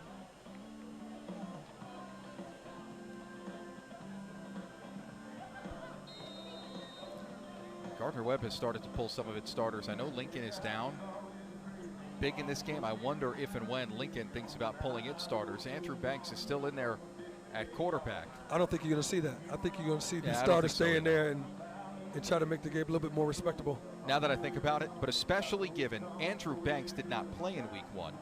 He didn't start last week because the clearance didn't come until on Friday, the day before the game, last minute. So Coach Josh Dean chose to go with Isaiah Wilson V, who started week 1 and was getting the starters reps in practice because of that. But it was always the plan that when Banks was eligible that he would be the starting quarterback. Nearly another botched handoff, but he's able to somehow give it to Elijah Snell, who gains 2 yards. And I think that's on Andrew Banks. I think he's holding on to that ball a little bit too long. You need to make the decision. If you're going to pull that ball to run yourself, then you need to pull it. But don't hold on the ball to the very last possible minute when the running back is so far away from you that now it's precarious about trying to handle the ball. Banks just a freshman too, Eugene. I Yeah. wonder if this is one of those games. Listen, if you can find a way to do it versus Gardner Webb, you'll be able to do it against the CIAA competition in D2. And that's a great point. That is an absolute good point there, Phil. His coach calls him the kind of player, when he steps on the field, he grows a few inches and his voice gets deeper. Quiet kid, funny kid, but when he steps on the field, he's a ball player. Here is Banks. Late option pitch. This goes to Ishmael Berry. And a loss of 1 yard. 1, 2, 3, 4, 5, 6 guys once again on the tackle on the pitch. So let's talk about this. You're next to the quarterback, and then now you're going to get 6 guys on the pitch. Usually it's one player on the quarterback, one on the pitch. That's one on the pitch. I saw 45 at the quarterback. My goodness, that's just the team speed of GW. The Bulldogs are moving fast. Kendall Clark forced the late pitch before the gang tackle. 3rd down and 9. Lincoln is 0 for 6 now on 3rd down today.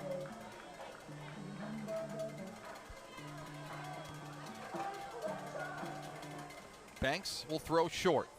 Terrell turns to the sideline. Burst of speed. Helmet gets ripped off, and a flag does fly on the far side. Yeah, I think that helmet getting ripped off is going to be a face mask. Be a face mask call on that. But that ball went out laterally quickly on a little slip screen on the outside. Good job of blocking by the receivers. And then the receiver trying to get up the field to get a first down.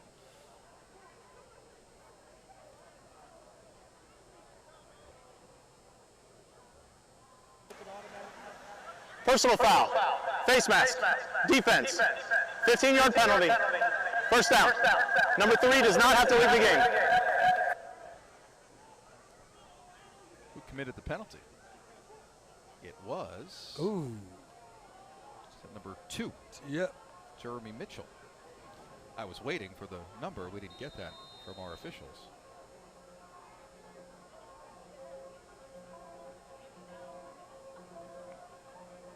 Jeremy Mitchell, redshirt sophomore defensive back from Oak Ridge, Tennessee. 1st down and 10 for Lincoln. I want to see what Andrew Banks' arm looks like. Let's see him throw the ball downfield. See what he does.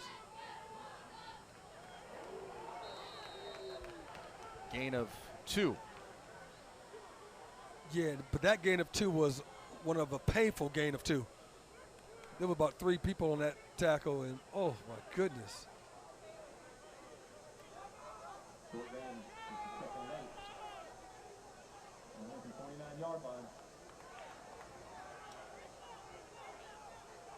So 2nd down and 8 for Banks in this offense.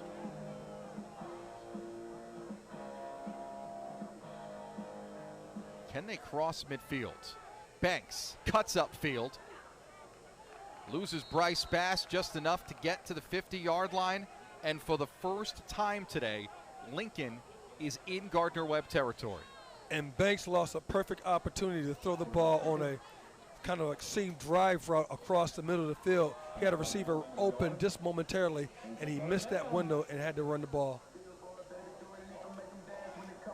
That's a play that a coach will look at and say, hey, you need to hit this guy across the field. Will we consider the nose of the football Gardner Webb territory? Can we give it to him? I guess it's technically midfield.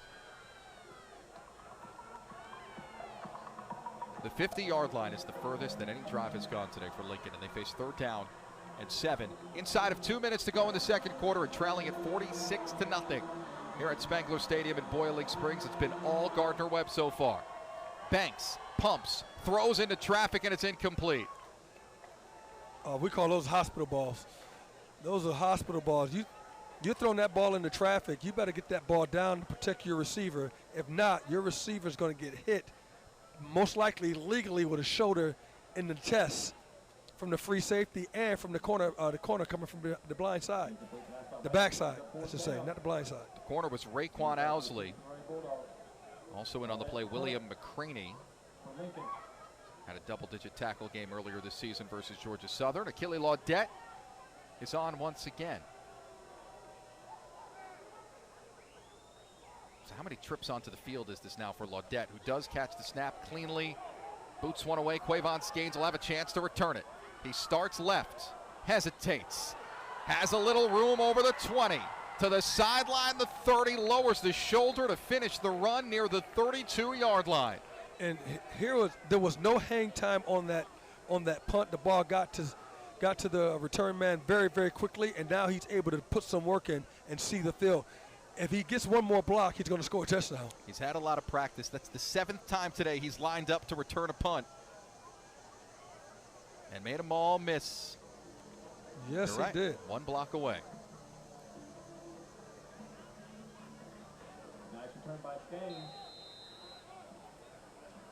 Charlie Burton on the tackle. 90 seconds left. In the first half, Jai Tolan will get a second series at quarterback. Pass tipped by his own player and then reeled in. I'm not sure who the pass was intended for, but it was caught by Darius Huff. Yeah, I didn't know if it was for Darius. I'm not sure who it was for, but the ball got tipped. It was tipped by Malik Huggins. And it was for Malik Huggins. Tolan sets, throws, nearly picked off, but the interception dropped. And this would have been par for the course, because one thing we can say about Lincoln, they've been able to get takeaways and get interceptions this year. Andre Williams. And this time they drop an opportunity for an interception that could have maybe sparked something and maybe scored a touchdown. 3rd down and 1. Clock stopped, 1:02 left in this opening quarter. Gardner Webb has scored on every drive except its second drive today. And a huge hole for Jalen Graham, who already has a 73-yard touchdown run. Well, Jalen Graham was eyeing another touchdown run because he was just a play away. And I think it was Eric Bess who may have gotten the tackle on him, but he was just a shoestring away from going ahead and taking it to the distance. Eric Best may have saved the touchdown. 1st and 10 in Lincoln territory. Tolan rolling left, connects. It's Anthony Hirock to the sticks. And this Gain is of 10, enough for a first down. And this is an easy play for Tolan because he's rolling out to his left-hand side where he's a left-hand quarterback, and he's going to throw the rock to that side. Very easy play for he and the tight end. Gardner Webb not letting off the accelerator. Tolan looking to throw once more. Settles, throws short, has Graham. He's undercut after a gain of 1. The tackle from Jesse Jackson. And that clock is moving quickly. Will they be able to get another playoff? 12.8 seconds left. Gardner Webb takes a timeout. Timeout. Gardner Webb. And I would definitely go ahead and put some more points on the board. You want to see what you got. You want to see what your backups do too. Absolutely. I'm not a proponent, like you say, you take the take the foot off the gas, because those other guys that you have to play, particularly in college, you try to get people ready. You got to get them in the game and keep the offense moving. Keep it. See what it looks like under new management. And if you don't, I think you cheat the other players from all the hard work that they put in.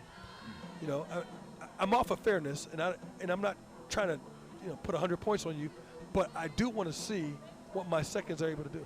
I wonder if that's why the seconds are here so quickly in the second quarter. And I mentioned that. I was listening to an interview in the area on local radio Gardner Webb's opponent last weekend, UNC Charlotte, head coach Will Healy said he brought in the backups in the third quarter when it wasn't incredibly one-sided because he wanted to be able to let them play and grow. And Trey Lamb, good friends with Will Healy. I wonder if he's thinking something similar. Yeah, I think that's a really good move to go to do because this is the only way that you really learn. You got to keep the foot on the gas, and you got to let your seconds play. 46-0 Gardner Webb offense on the field. There is one timeout remaining for the running Bulldogs. Tolan fakes the handoff. Fires it off to the near side, incomplete. The pass intended for Darius Huff. Clock stops, 8.2 left. And the quarterback never really got his feet set. I mean, he's throwing that ball to the left-hand side. It's going to go down the field maybe like 10, 12 yards, but from where he's standing, it's a 25-yard throw. But he never got his feet set. That's why the ball kind of sailed high on him. Set your feet, step into your throw. Gardner Webb doesn't historically have a great kicking game. So this could be two-down territory. Tolan hands it off for Donovan Jones. Donovan Jones angled out of bounds at the 25, 3 seconds left, and this might mean a field goal. And this is a good play. Donovan Jones recognizing, look, let me go ahead and get out of bounds right now so that we can go ahead and kick a field goal. This will serve you well later down the road when you need a play like this. McKay did make a 45-yarder last week versus UNC Charlotte. This would be from 42. Angle to his left. And to end the half with a 49-0 lead. Has the distance, and he missed it. Well, that does in the first half number one. It is all Gardner Webb. 46-0 as the running Bulldogs pour it on, including this 73-yard touchdown run from Jalen Graham. Halftime report is next. Stay with us. Big South Network on ESPN+.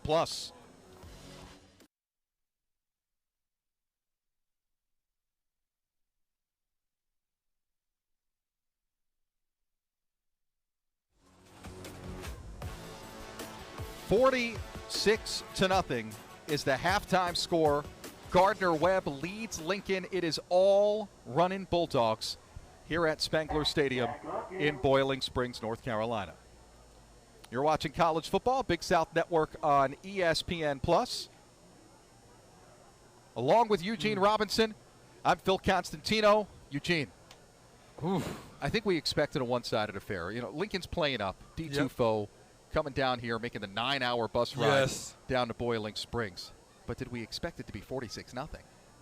You know, I kind of expected it was going to be 46-0. Yeah. I mean, G-Dub plays very, very well. The offensive line is very, very good. They get tremendous push, and what they've been able to do is really push that defensive front all across the field. You see even that big guy Wilkins, very, very tired. So this defensive front of Lincoln is no match for the front of G-Dub, and the backs are taking advantage of it. They're running down the field like easy.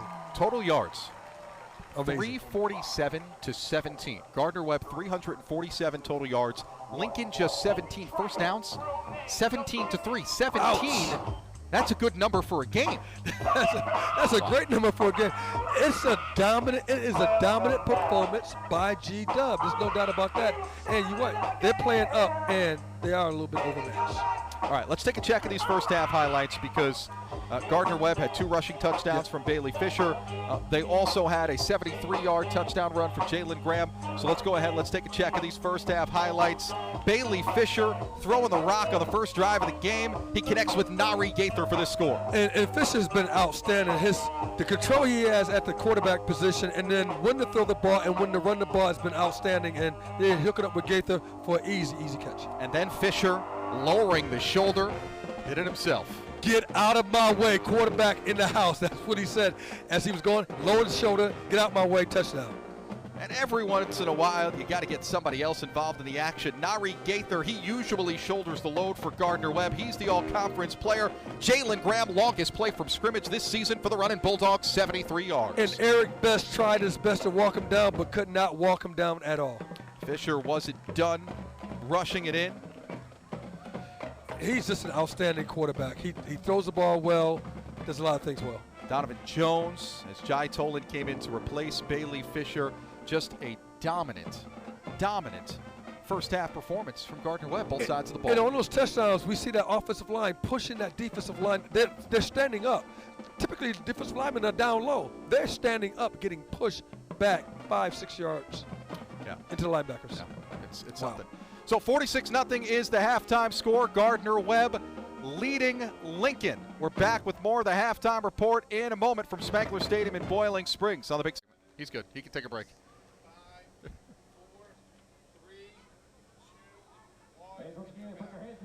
46-0 is the halftime score. Gardner Webb leading Lincoln. It's a one-sided affair at Spangler Stadium here in Boiling Springs. Phil Constantino back with you for the halftime report. The Lincoln Lions, Lincoln University of Pennsylvania. Let's meet Lincoln University.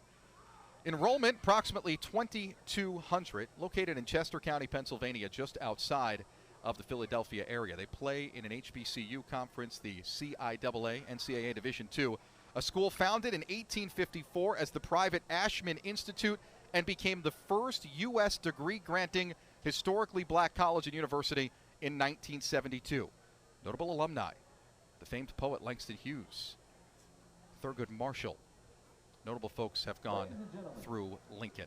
Upcoming schedule this season for the Lincoln Lions. After this, it is all conference competition in Division II in the CIAA. Shaw, Fayetteville State, Virginia Union, Elizabeth City State, at Virginia State, Bowie State, and at Chowan. The CIAA this season projected to look like this. They do not release the voting data from the coaches, but we do know that Bowie State was a unanimous selection to win the CIAA. Bowie State predicted as the North Division champions. Fayetteville State predicted as the South Division champions. It's halftime here at Spangler Stadium. Big South Store.com. Find the best variety of officially licensed merchandise and conference and school branded items at BigSouthScore.com. 46-0 is the halftime score. Gardner Webb leads it. We'll find.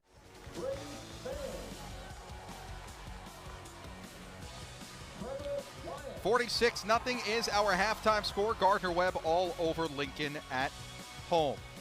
Last spring, the Big South played a short conference schedule. Campbell and Hampton opted out, but Monmouth went 3-0 in league play, and Monmouth won the conference championship. The Monmouth Hawks picked atop the Big South preseason poll this season. Monmouth with 16 of the 18 first-place votes. Kennesaw State, you see Gardner Webb was picked in 6th out of 8. North Alabama ineligible for the postseason during its Division I transition. North Alabama is the one opponent that Gardner Webb avoids in conference play on its upcoming schedule. Next week at home versus Western Carolina, the final non-conference game of the season, and then all Big South play the rest of the way. Monmouth, Campbell, Robert Morris, Kennesaw State, Hampton, Charleston Southern, and the newest league member, North Carolina A&T. 46-0 is the score. Gardner Webb leads it at halftime over Lincoln. Stay with us.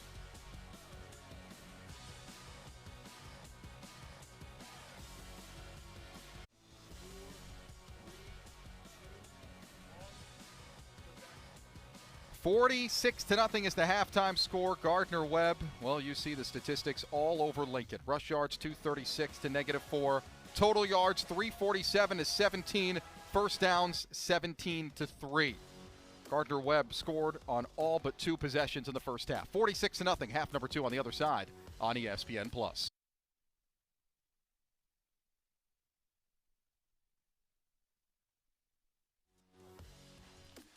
$46-0 Gardner Webb as we start the third quarter here in Boiling Springs, North Carolina. The fans love it. The home opener for the Runnin' Bulldogs is a one-sided affair. With Eugene Robinson, I'm Phil Constantino. Eugene, give credit to those fans. They have not yet rushed across the parking lot to the big concert on campus tonight. No, they have not. They've been enjoying this game, and what a wonderful game that G-Dub has given them. Just the offensive output alone has been stellar. And then we haven't even talked about the defense. The defense has shut down this Lincoln University offense. I mean, nil, minus yard. I mean, it's incredible how they're playing. And we've seen a 4-2 defense. We've seen part of a 3-4 defense. Whatever we've seen has been working. it's one thing to know what you should do against an opponent. It's another thing to actually do it, and the defense has been stellar today. By the way, the concert across campus, John Langston, he's a country music singer. He used to play football at Gardner-Webb. He's coming back on campus for a concert. Oh, okay. There you go. At Come the on back home. arena. Yeah. The return is bobbled, and his teammates just pushed him down. Terrell. He did fair catch it. He was fair catching the ball. He bobbled the ball. He tried to get on it, mishandled it, and his teammates moved him off the ball to get to the ball. Yeah. Well, because he bobbled the ball, they'll take over at the 5-yard line. Exactly. If he would have caught the ball, it'd be different, and they can bring it back in the touchback. Yeah, he would bring it back to the 25-yard line. Yep. Because he bobbled it, so let's take a look from this angle. He does fair catch it, and it goes right through his hands, and then it just squeaks between his legs, falls on his backside. His teammate tries to tackle him. Give the credit to Elijah Snell on the tackle.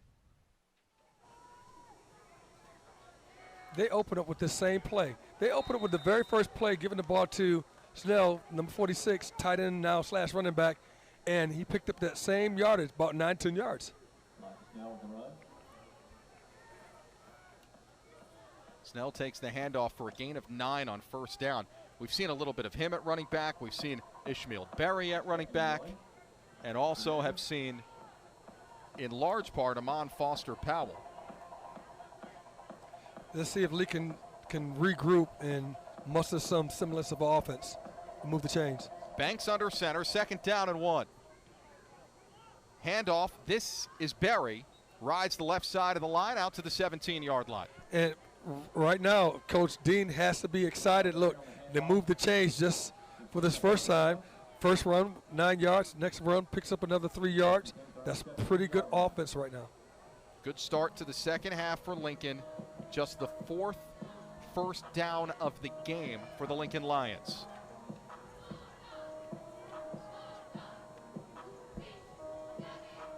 And we should know, Lincoln has made a change of quarterback. Yes, as well. they have. Trey Green is in the game in place of Andrew Banks. The lefty comes out throwing as flags fly. Underthrown, and it's incomplete. Adonis Henderson on the coverage. The pass intended. That was definitely defensive holding. Rashawn Cook, the intended receiver. Yeah, defensive holding on the cornerback on that play. But that's the first time we see the ball go deep down the field. It went only about 30 yards, but this first time. An eligible man downfield. Oh, wow. Offense, That's number worse. 82. 5-yard penalty. Replay first down. I thought they would have been holding over Correction. here on the first back. Penalties declined. 2nd down. Scott Moore giving us the ruling.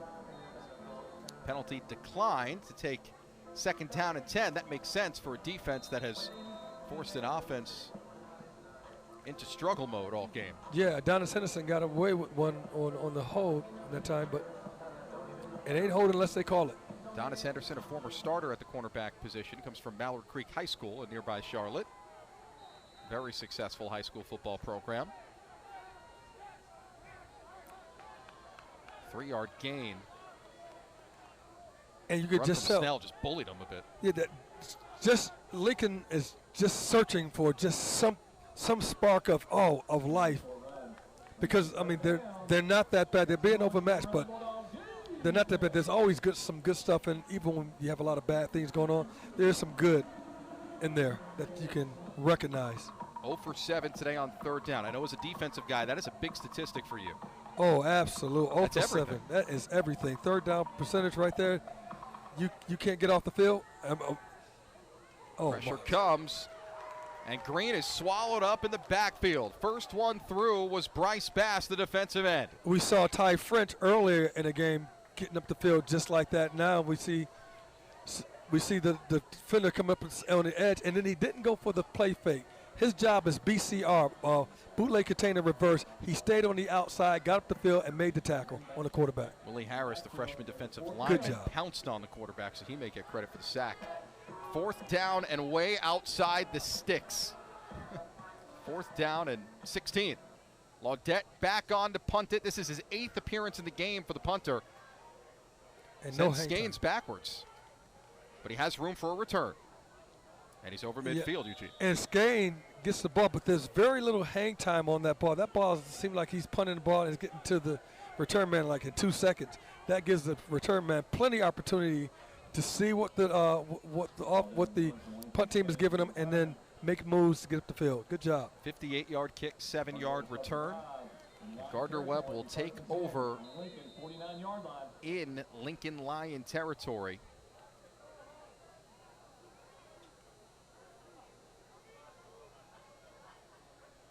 This is the 4th time today Gardner Webb has started a drive in Lincoln territory. Jai Tolan in at quarterback. He finished the first half. He's number 2 on the depth chart for the running Bulldogs, and the first pass attempt is complete to Malik Huggins. And Jai, I mean, that was a very good play. He's bootlegging out to his right-hand side. He's a left-handed quarterback. He has to square his shoulders to throw that ball on a dead run and on the outside. Good job of throwing the ball. He's 4 for 6 passing so far. He came on in place of Bailey Fisher, who had just 5 incompletions. Tolan completes again as flags fly. And he had a free down because it was offsides by the defense. This is a free down by him. He takes advantage of it, connects with the receiver. And expect the pass to Herrock to stand. Offside. Defense. Number 56. Penalties decline. First down. Derek McCoy, the linebacker, jumped off.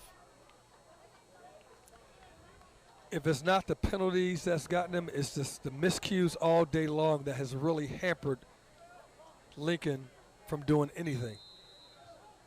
5 for 37 yards by the Lincoln Lions.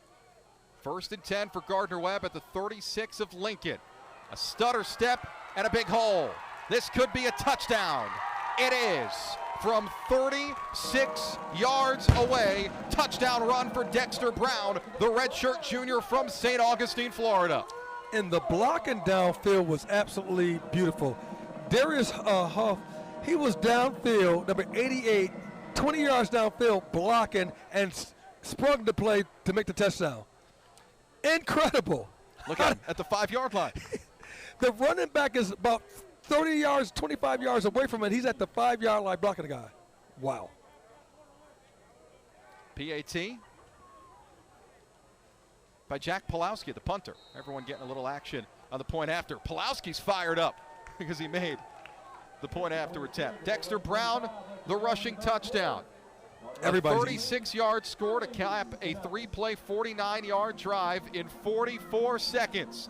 53-0 Gardner Webb. The right way to top a sub is with real red wine vinegar made from red grapes and no food coloring. And the right way to film it is in slow motion. Obviously. Because authentic ingredients make a sub above. Power isn't born, it's built over time. For over 65 years, Hercules Tires has been providing the muscle to move more drivers. Whatever the vehicle, whatever the terrain. And we back it with a powerful protection plan. So wherever the road or the trail takes you, we have the selection, value, and strength to get you there. Hercules Tires. Ride on our strength. Big things are happening this year across the South, from the mountains to the coast. The fast are getting faster. The strong are getting stronger. And the best is getting better. Get ready to raise your expectations. Get ready for something big. Ingalls, a proud sponsor of Big South football. There's not a secret to what actually happens behind the scenes at a bank. Here at First Citizens, we're trying to educate the client in each step of what's actually going to happen and actually have them make the educated decision around what steps and what options they utilize. We want to become that trusted advisor that actually guides them down that road, helping you reach your goals. That's Forever First. The right way to top a sub is with real red wine vinegar made from red grapes and no food coloring. And the right way to film it is in slow motion. Obviously. Because authentic ingredients make a sub above. This rushing touchdown, Eugene, a stutter step, and then great downfield blocking. Darius is just blocking the guy to no end from the 10 to the 5-yard line to spring him for a touchdown. And amazing. 36-yard rushing touchdown for Dexter Brown. Darius Huff, I am sure he'll be applauded in the film room this week. Oh, absolutely. That's one of those plays that earns you a helmet sticker. Here's the thing. Big, long runs, they only happen because guys are blocking downfield. It doesn't happen. You rarely find that. You got to block downfield to get big runs. So it's all Gardner Webb today, 53-0. Get this, Eugene. 5 different players have scored a rushing touchdown. Of the 7 touchdowns, 6 different players have scored a touchdown. Team effort. That is definitely team effort. Everybody wants to eat, and here it is. Give credit to the offensive line. They've been absolutely blowing this defensive line of Lincoln off the ball back into the linebackers. Austin McKay, the kickoff. And this forces a touchback as Terrell takes a knee along the near sideline. And then unfortunately, then you have a long ride back. That 8-hour ride just got even longer.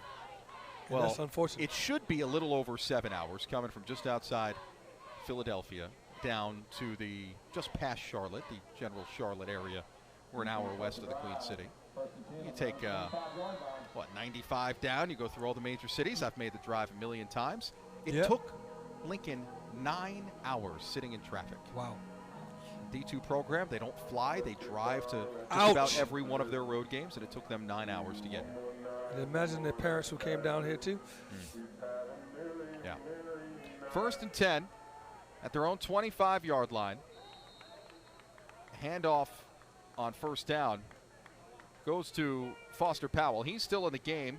Second drive for Trey Green, the junior quarterback from Willingboro, New Jersey, who came on in the start of the second half in relief of the starter, Andrew Banks. And if you're Coach Dean, what do you do when you show the film? Do you use it as teaching points, or do you just say, all right, we just scrap it and throw it away and move on to the next thing?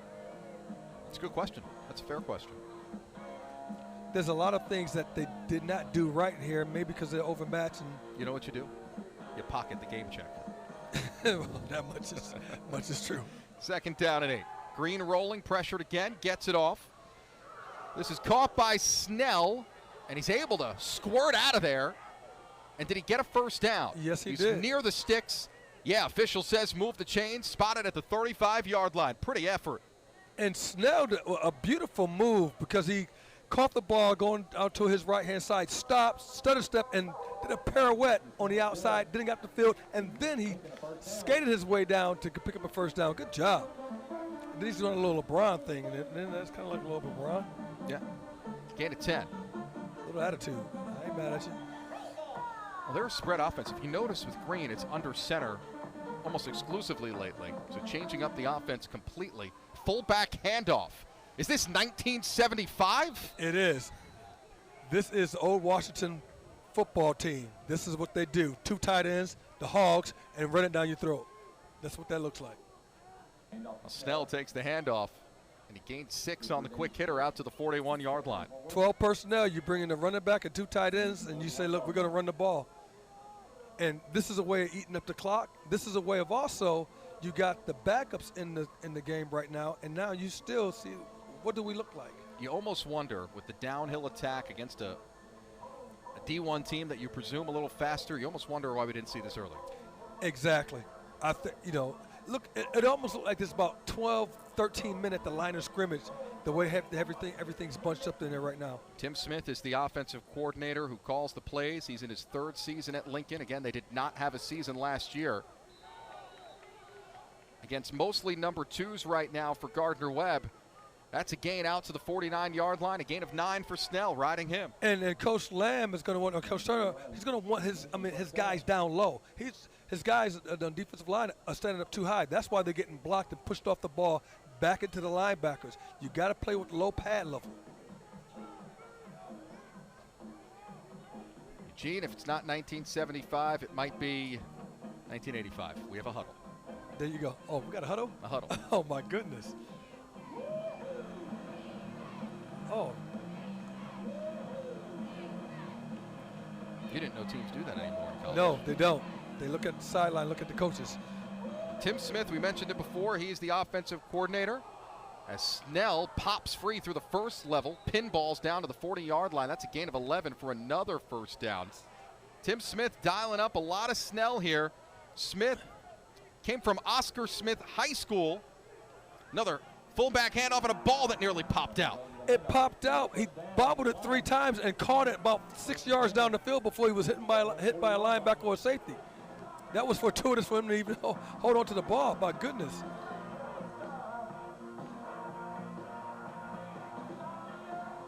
But he plays hard. I mean, he's one man that you can see on that offensive side of the ball who's playing very, very aggressive and hard.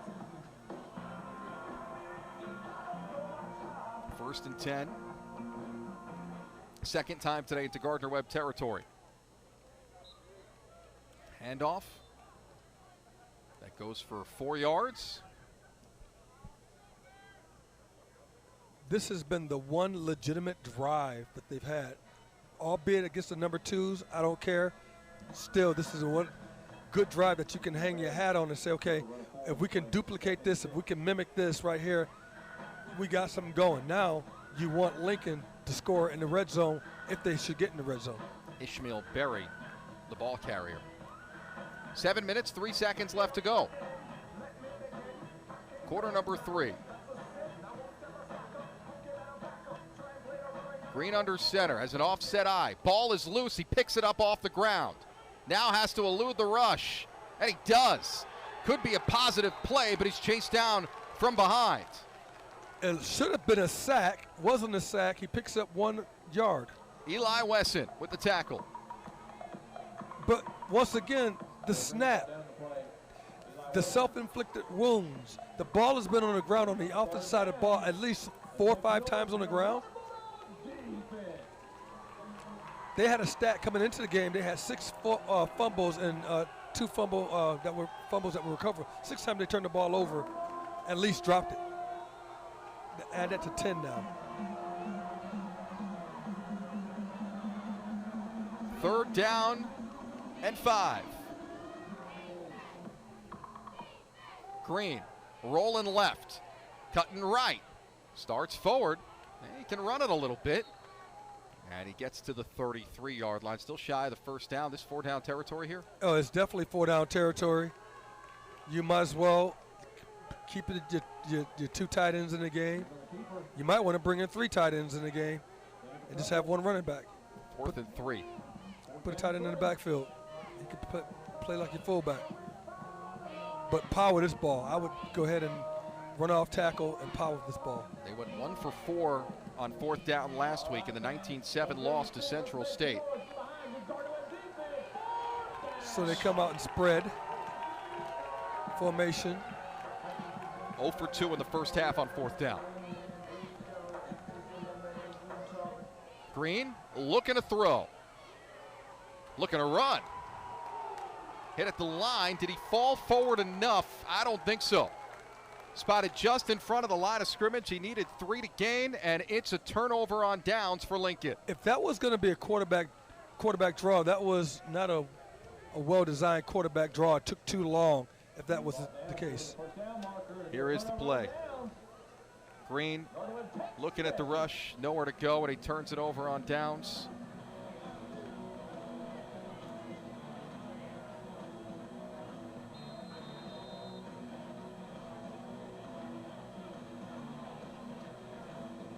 .5:01 to go in the 3rd quarter.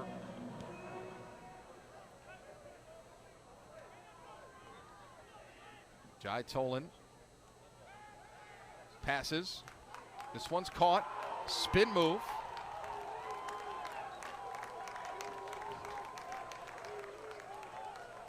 The quarterback went to his right side because they were on the right side of the hash, and that was an easier throw. If he decided to throw that ball to the other side of the field, that's a longer throw, and that ball has a chance of getting intercepted on that little slip screen. Tyler West, the reception. And a good move by Tyler West to avoid getting hit initially and to pick up a first down. Jai Tolan looks good. He is 6 of 8 passing since coming on for 53 yards. But I am impressed with Fisher. I'm definitely impressed with Fisher. He's incredible. That young man can throw the ball, run the ball, and he sees the field extremely well. Fisher finished the game 9 of 14, 91 yards and a touchdown. A rating of 142.5. Flags fly on the play. And this is what you want to be False start. Offense. 5-yard penalty. First down. You want to be able to see what you are offensively, what's the complementing plays that you can use, what works, what doesn't work. Where's my personnel? Who's my best player to run this? Well, I tell you what, GW found a lot out today about a lot of players. 1st and 15. Jet sweep pass. And this could go the distance. Malik Huggins down the left sideline. Into the red zone, marked out of bounds at the 14-yard line. Malik Huggins looked like Tyreek Hill the way he on that jet sweep. Recognized it, and did you see him hit the jetpack? He recognized that, look, I'm about to get free on you, and then he just accelerated. He probably had to be running around 22, 23 miles an hour. My goodness. And then he stutter stepped, trying to cut back inside, realized it was nothing, and then went out of bounds. A gain of 38 yards. Just plain fast. 53-0 the score. Gardner Webb on the doorstep again and showing no sign of letting up. Tolan hands it off. This is DJ Hancock, the redshirt junior from Summerville, South Carolina. He gains 8 down to the 6. And Hancock makes a nice cut move from outside up into the in that interior line. And the interior line, once again, wonderful job. That's a great job of pushing the defensive line back into linebacker position. Give you an idea of how much Gardner Webb has spread this around today. We mentioned all the scoring and its diversity. 7 different ball carriers today on running plays. That's amazing. And the storyline coming into the game is that Lincoln, they had running by committee. Yeah. Handoff Hancock again. Dives forward enough to move the sticks. Did the ball come out? It did at the end of the play. Lincoln came up with it, but the official on the far side says runner is down by contact. It is enough and a goal to go situation. Yeah, and it was recovered by GW anyway. Okay. First down. First and goal. I think it was Travis Burke. Another look. Yep. Yeah, he's down.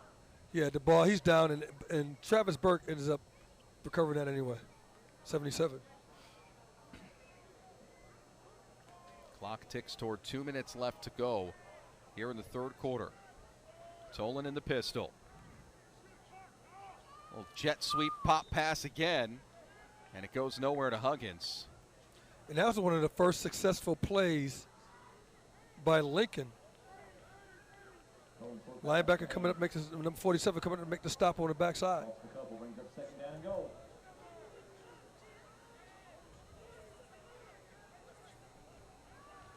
Tolan up to the line of scrimmage. Talk about a guy that has matured a lot. Hard count. Drew the defense off, but the flags don't fly. Thought maybe McCoy off the edge there was unabated. Now we go from the 6-yard line. Handoff. And it goes to the 3. The ball carrier Hancock. It's just that GW is going to wear down this Lincoln defensive front. And they get back up to the line of scrimmage, and the line is set, and you still see Lincoln. They're still standing up to see what's going on. And the offensive line is set of the Bulldogs. Tolan, hands for Hancock. Juked past the man in the backfield, able to bring it to the 2. Now what does Gardner Webb do with 1 minute left to go in the third quarter?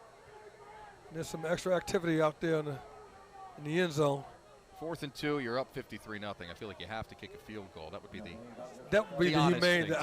yeah. That'd be the nice thing to go ahead and do. And that's what's happening. Field goal unit coming on. And there is some communication on personnel, which may lead to a timeout, or just a delay of game. Let's see. Probably delay a game. Let's see. I would think Trey Lamb will just take the 5 yards, move it back, get a better angle for his kicker. And he's going to take timeout. Yep. Gardner Webb. There's a first and a half.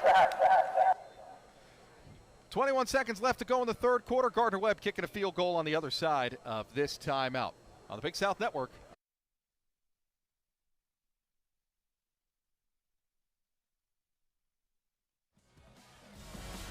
.21 seconds left to go in the third quarter.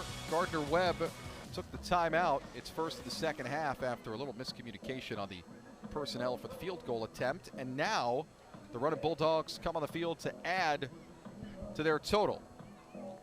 This will be just a skosh closer than an extra point.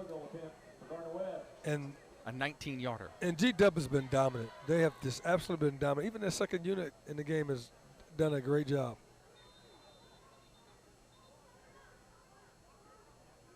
Kick is up from Billingsley. And it's through. 17 seconds left to go in the third quarter. And Gardner Webb has ended a possession with a score once again. 56-0. Running Bulldogs at home. Stay with us.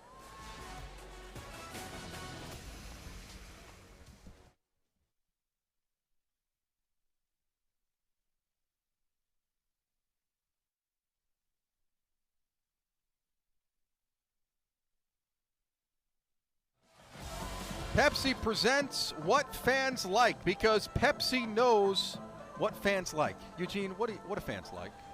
Fans love this game right now. Those fans do. Those fans do. Exactly. They love this game right now because their team is winning. Make sure you pick up an ice cold, refreshing Pepsi today. Pepsi, that's what I like. 56-0 is our score right now as Sohat steps up to kick the football away. Gardner Webb, the last time I played a Division II school was September 1st, 2018. Throttled Limestone, a D2 program that is fairly in its infancy of starting a football program. Limestone from about 30 minutes down the road in Gaffney, South Carolina, as Terrell calls for the fair catch, and Lincoln will take the football to 25-yard line. Back on September 1st, 2018, Gardner Webb won that game 52-17. This even more lopsided. And do you notice that Terrell keeps fair catching the ball because he must get a mandate from the sideline. Fair catch the ball so we get the ball at the 25. That way nobody fumbles. And you don't start back at the 15, which has been an issue for Lincoln today. Now, we also should note the all-time scoring record, most points in a game for Gardner Webb. And the Running Bulldogs, although they've slowed down here in the second half and are closing in on it, back in 1975, the Running Bulldogs beat Lenore-Rhine as the ball's on the ground again. And Green falls on it. The Gardner Webb Running Bulldogs beat Lenore-Rhine, a Division II school, 76-6 back in 1975. And that is back in the day when the two schools were playing in the NAIA. So there was not. That is the end of the third quarter. D1 to D2. We go to the fourth quarter, Eugene. Gardner Webb is all over this D2 opponent. 56-0. Stay with us on ESPN+. Big things are happening this year across the South, from the mountains to the coast. The fast are getting faster. The strong are getting stronger. And the best is getting better. Get ready to raise your expectations. Get ready for something big. Ingles, a proud sponsor of Big South football. Hard work, a love for the game, is mandatory down here. Sacrifice, a desire to be great, lives down here. Excellence, the will to compete, persists down here.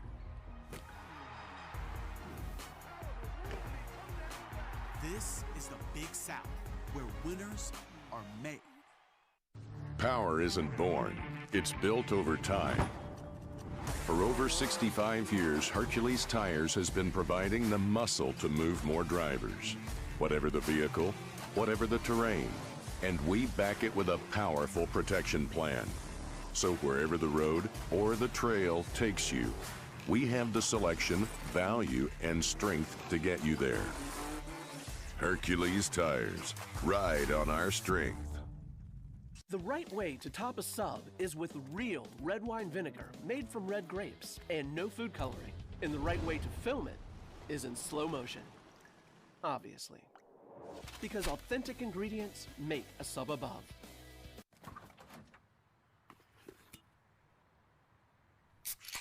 Well, folks, it's only 8 a.m. and it's going to be another hot one. Today's high is 85 degrees with lows ranging in the upper 50s. Tomorrow's more of the same, plus some light wind coming in from the northeast. Coming up at 8:30, Paul's got an exclusive Babe, it's 8 a.m.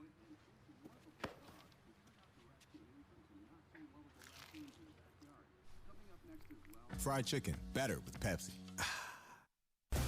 Big things are happening this year across the South, from the mountains to the coast. The fast are getting faster. The strong are getting stronger. And the best is getting better. Get ready to raise your expectations. Get ready for something big. Ingles, a proud sponsor of Big South football. The right way to top a sub is with real red wine vinegar made from red grapes and no food coloring. And the right way to film it is in slow motion. Obviously. Because authentic ingredients make a sub above. 56-0. Gardner-Webb leads Lincoln as we enter the fourth quarter. With Eugene Robinson, I'm Phil Constantino. Lincoln will have the football once we commence. That is Josh Dean. He's in his 7th season overall. He's in his 4th season at Lincoln, just the 3rd on the field. A former NFL guy. He played 2 years with the Chicago Bears under head coach Lovie Smith, who he still speaks very fondly of. He is the son of 2-time Super Bowl champ, now defensive coordinator at Virginia State, Vernon Dean. Yes. You know some Vernon Dean. Yes, I know Vernon Dean because we played in Seattle together. I played safety. He was safety / nickel linebacker, a nickel, and he will punch you in the mouth legally. Dude can play some football. It was just really good, mean football player where you need to be mean on a football field. He was that way. Very good player. What kind of dude was Vernon Dean? Funny. Vernon Dean was very, very funny, man. I got a chance actually to talk to him today. As I was talking to Coach Dean, and he called his dad up, and then I had a chance to speak to him. I haven't spoken to him in like 30 years. So it's funny. We had our Zoom call like we do with every coach before a game. And there was a point where he clicked, and Josh goes, "Oh, my dad, Vernon Dean." And Vernon Dean. I know Vernon Dean now. That's right. That's my best Eugene Robinson impression. I'm like, Vernon Dean? Are you serious, Vernon Dean? Hold up. You mean Vernon Dean? The Washington football team, Vernon Dean? Yeah. I said, I played with your dad. So we had a moment. We just had a moment indeed. And Josh played with the Chicago Bears for 2 years. Then he went briefly to NFL Europe, played in Cologne, Germany. NFL Europe was kind of like the practice squad back in the day. You know, before there was practice squad, there was NFL Europe that you developed players by sending them to Europe. Yeah. 56-0 is our score. 14:02 to go here in the fourth quarter. Gardner-Webb all over Lincoln, who's punted the football again. Achille Laudette out to kick it away. To punt it away, I should say. And Malik Huggins is the return man. This is a beautiful punt. This is the best of the day. Huggins fields it over his shoulder inside the 20. And now he's off to the races. An undercut at the 40-yard line. If it wasn't for Snell, he's gone. Snell, who's been making plays all day long, just made a game-saving touchdown because it was about to be 70 to 50. So no, added another 62. Because that was a play in, oh my goodness, that was a play in the making. 65-yard punt, 22-yard return by Malik Huggins.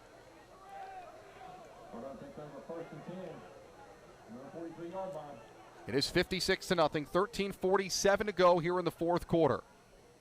Tavon Bowers is the quarterback now in the game for Gardner-Webb. He's the third running Bulldog under center in this contest. He's a transfer from Wake Forest. And Darius Hugh, once again, he's downfield blocking a man about 20 yards down the field. My goodness. Second down and 9. Bowers in shotgun. Tavon, a lot of people know, he was a fairly highly rated recruit. At one point, a 3- and 4-star guy by the various outlets coming out of Bishop McDevitt High School in Harrisburg, Pennsylvania. Handoff goes for only a couple of yards and you'll to see Dexter Brown. And you'll see this ball stay on the ground primarily. I think Coach Lamb's going to go work on this running game and also just to extend not to extend the game, but just let the clock keep running as opposed to passes that are dropped, then the clock stops. 3rd down and 7.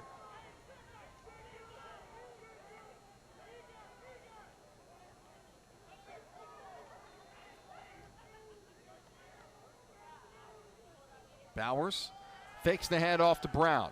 Throws on the run. Pretty ball. Huggins can't connect with him. And is it intercepted? Yes, it is. Caleb McCray, the freshman from Willingboro, New Jersey, off the tipped pass by Huggins. That pass should have been caught.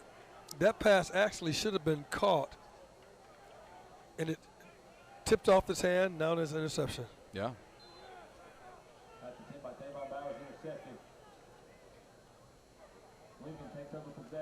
Speaking of interceptions, we're with Eugene Robinson tonight.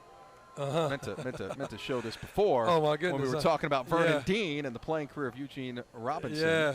16 years in the NFL, 3 Super Bowl appearances, 3 Pro Bowls. Yeah, I got to do some things and hit some people and get hit and get hurt and have some fun, and it's been good. Football has been really, really good. Yeah. And I love interceptions too, by the way. That's one of my favorite things to do. You had 1 or 2 of those? First interception in this ball game. I intercepted Dan Fouts. False start. Offense, number 58. 5-yard penalty. Still first down. My first interception. You say that like it was the highlight of your career. Yeah, it was Dan Fouts, man. Dan Fouts was like one of the best quarterbacks during the time. So I intercepted Dan Fouts like in the end zone. But I have 57 interceptions, man. And my mentor Dave Brown he taught me. He said, look, if you want interceptions, you got to practice it. And so I would catch 100 passes a day. Just off the tip ball. I'm sure you did the tip ball drill. Yes, we did a lot. I don't ever want to hear again that players don't keep their stats or look at their stats. Oh, they do. Absolutely. Yeah, they do. 100%. Absolutely. 100%. 56-0 our score. 12:22 to go in the 4th quarter as the clock starts to roll after the handoff on 1st down. Yeah, plays. Yeah, every player knows what his stats are, and they when the game's over on Sunday, they rush to the paper to find out, or the paper now, internet now, to find out, what they did. You're that guy that still gets the paper delivered. Yeah, I think I am. Yeah. 2nd down and 11 for Lincoln. Well, we looked at the upcoming schedule for Lincoln coming up. It all goes back to D2 competition. This is a program that head coach Josh Dean says, I expect to be competitive in our league. He wished there were more wins at this point. The wins haven't been there a ton. He's 12-40 in his career. That's going back to when he was head coach at Kentucky State for 3 years. As Snell brings that forward for a few yards. But he believes the team is on the right path, and I think it's about competition. Well, that's what he says. We'd like more wins. It's not about the wins. He has 1 in 3 seasons on the field with his program. They're 1-21 with him there. Mm-hmm. But it's about the growth and where it's going. It is, and football has a way of educating. Football has a way of teaching you how to play the game and play it right and play it as a team. And the academics of football is you really want to get that down because that eliminates a lot of running around and you can be efficient. 3rd down and 6. Green rolling to the left. Being chased. Throws on the run. Good pass is broken up. A great defensive play by Christian Miller, the sophomore cornerback from Hilton Head, South Carolina. And Christian Miller came from the other side of the field to make the play because it's a modified bootleg, and he is running, and he gets a right hand in there to knock that ball away. Good job. Pass intended for Ishmael Pierre. That's good technique right there. That's what you want from your corners, to go ahead and make a play on the ball to harass the receiver so that the receiver's not just getting a pitch and catch. And timeout. Timeout. By Lincoln and head coach Josh Dean.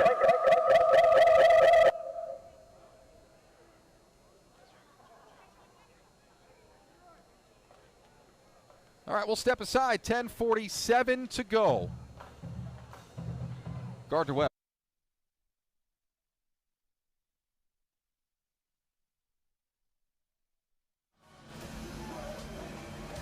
$10:47 to go, 4th quarter. Gardner Webb all over Lincoln, 56-0 with Eugene Robinson. I'm Phil Constantino. Our crew, producer Jim Mojo Morrison, statistician TJ Shalat, Jordan Freicolt, our director, our ESPN Plus crew here on the Big South Network. Is that Malik Huggins back there for to return? Yeah, that is. He returned before. Yeah, I tell you what, You like him? Yeah, I I like him. Good, very good-looking player, and he just has something. There's something about him. Yeah, speed. Keel Audette to punt it. End over end. Huggins backs up, takes it on a hop. Predicted the hop well, and he's going left. Dancing past defenders over the 20-yard line, and he's out to the 22. He picked up about 15 yards, and that he made it look kind of almost easy, pedestrian. He's just juking guys as he's moving up the field. Very good runner. 51-yard punt for a 13-yard return. Very good runner, and that's what you want, a 13-yard return. That's very positive. See Tavon Bowers for his second drive today. He's on in place of Jai Tolan, who replaced Bailey Fisher.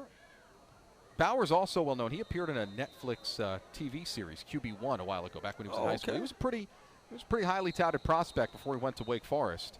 Low snap and flags coming in from all sides. That's got to be on the snap infraction. Yep.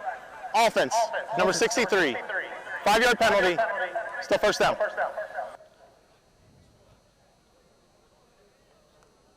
We've always thought that was unfair that when the offense makes a play like that, they stop it. But if the defense is a fraction, they don't stop the play. They give the offense a free play. Josh Taylor called. You sound like a defensive guy. Yep. Jet sweep on the pop pass. Huggins making men miss again. Oh, my goodness. He looked like a video game just now, right? 7 yards. He looked like a video game just now, making people miss. And there's something special about him, but I like that coach is running his offense and letting the other guys get a chance to go ahead and play, and and compete. Second down and 7. Huggins off the field here. 9:57 to go, fourth quarter. Gardner Webb in no hurry. Unlike a Trey Lamb-led offense. Yeah, they're in no hurry at all. They're going to wait till the time gets down to like 2 seconds to snap the ball. Yep. They snap it at 3. And the handoff goes nowhere. Actually loses a half yard. The running back, DJ Hancock. Yeah, but if that quarterback decides to go ahead and keep the ball, there's nobody even checking the quarterback right now. The quarterback's going to run and bump his head on the goalpost. Third down and 8.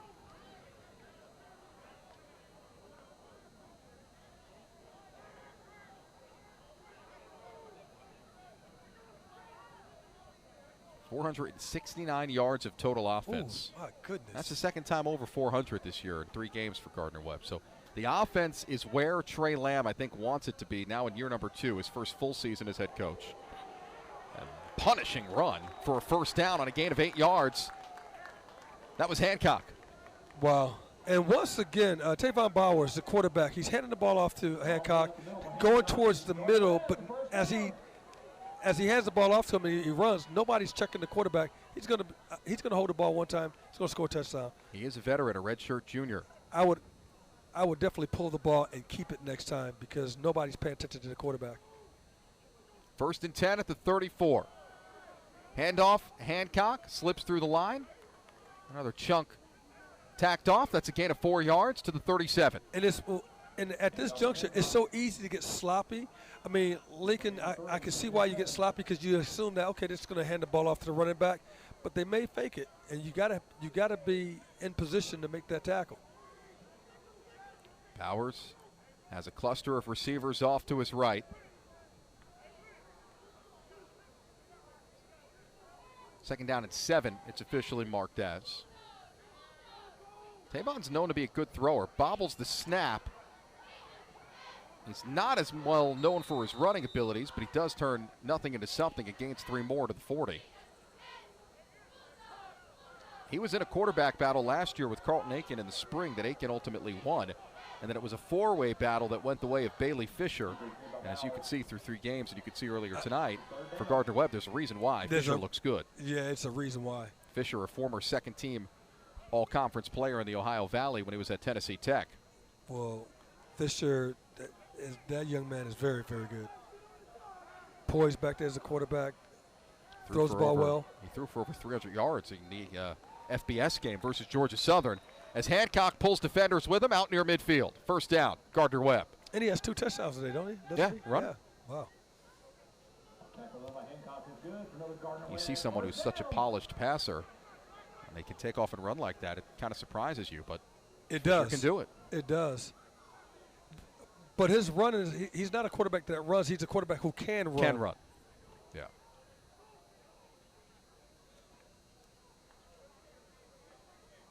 Again, he has thrown for more than 5,000 yards in his college career, Bailey Fisher. He crossed that threshold last week. Bowers throws to Huggins. That's a second drop for Huggins today. And Huggins was too busy thinking about, I'm about to split the defensive backs and go up the field, and he forgot the ball because he was about to make that split. They wasn't going to touch him, and he was about to score a touchdown. But you got to look the ball into your hands, young man. Catch the ball first, and then you can do your thing. Franklin Turner had the nearest footsteps. And he wishing, you can see he's lamenting. He wished he had that one back.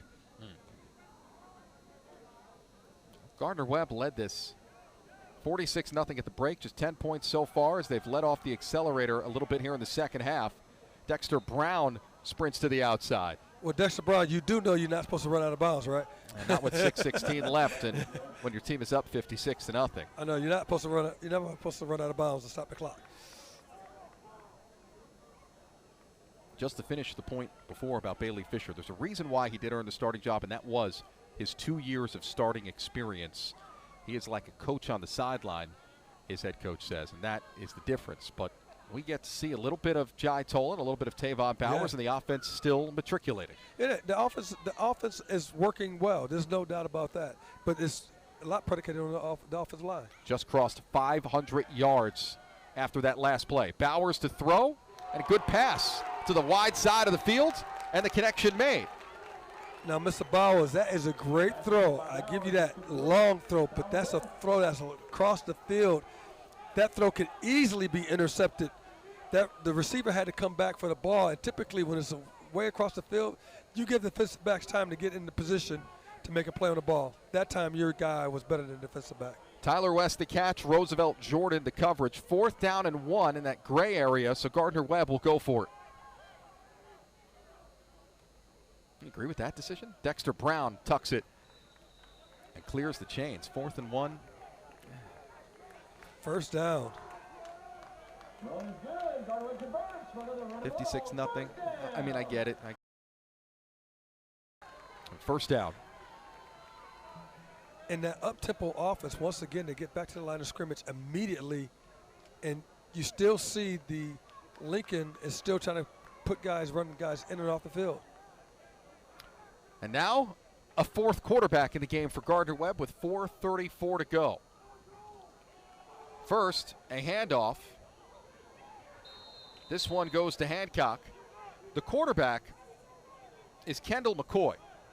Kendall McCoy, scouting report on him, the freshman, 6'3", 220 from Elon, North Carolina. Trey Lamb said recently on his coach's show, this guy is going to be a stud at Gardner Webb one day. He looks the part. He can do it both throw and run. He definitely looks the part. Big guy at 6'3". The quarterback position here at Gardner Webb is well in hand. No doubt about it. Trey Lamb, a former quarterback who is the offensive coordinator and head coach. I say offensive coordinator. He calls his own plays. I'm going to call a play right now. It was number 64, and I'm not sure who that is on 64 for Gardner Webb, but my goodness, he just jacked the linebacker about 10 yards down the field, picked him up and dumped him on his rear end. You don't know who that is? I don't know either. That was a last-minute jersey change. No one told us. Yeah. Our bad. Should have done better. McCoy hands it off. Wow. Hancock has a hole. And he's over the 30, rolling out to the 28-yard line. First down, Gardner Webb with 3:22 to go. And the offensive line is still dominant. I mean, absolutely dominant. The blocking has not changed. The coach is going to be excited about this, that there's no droppage at all, and they're still getting that tremendous push on this defensive front. At some point, they'll go into kneel-down mode, I would think, maybe after they move the sticks one more time. 3 minutes left to go. McCoy in at quarterback.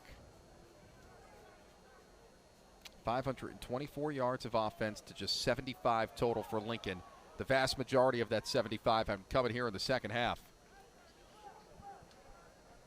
Runs good for a gain of several for Dexter Brown. Fans, your attention, please. Head to the concession stand right now for $1 hot dogs and $3 barbecue sandwiches. $1 hot dogs and $3 barbecue sandwiches. Get them while they last.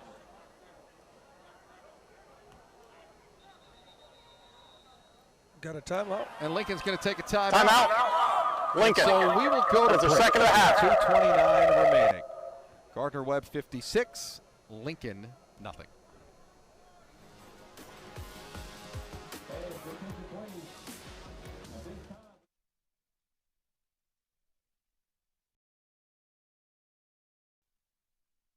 Power isn't born, it's built over time. For over 65 years, Hercules Tires has been providing the muscle to move more drivers. Whatever the vehicle, whatever the terrain, and we back it with a powerful protection plan. So wherever the road or the trail takes you, we have the selection, value, and strength to get you there. Hercules Tires, ride on our strength. Big things are happening this year across the South, from the mountains to the coast. The fast are getting faster. The strong are getting stronger. And the best is getting better. Get ready to raise your expectations. Get ready for something big. Ingalls, a proud sponsor of Big South football. Whether you're a contractor or do-it-yourselfer, Sunbelt Rentals is committed to making it easy to get the tools and equipment you need. With a vast network of locations across the U.S. and Canada, no one brings more yes to your project. Our broad inventory and dedicated team of experts makes equipment rental absolutely available, positively reliable, and unquestionably easy. Visit sunbeltrentals.com to reserve your equipment or find a location near you.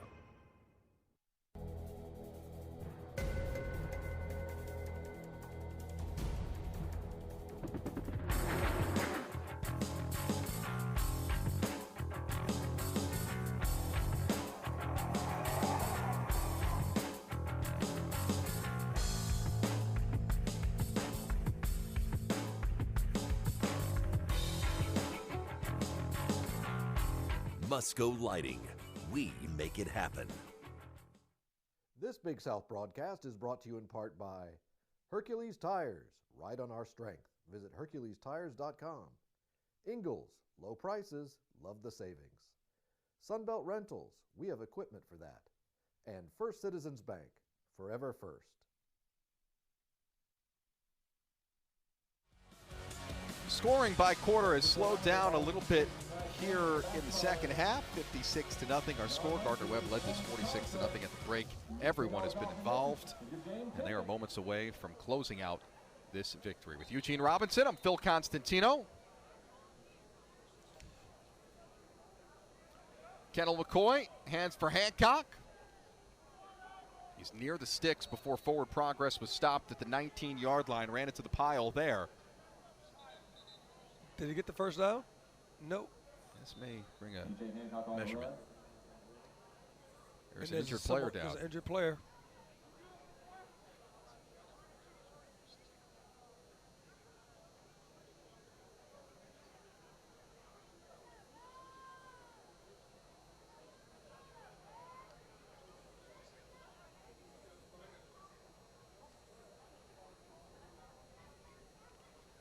Injured player down, being tended to by Kevin Jones, the athletic trainer.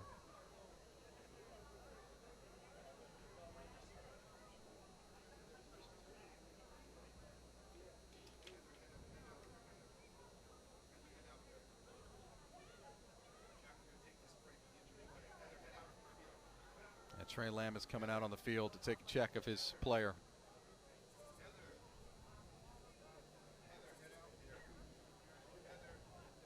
All right.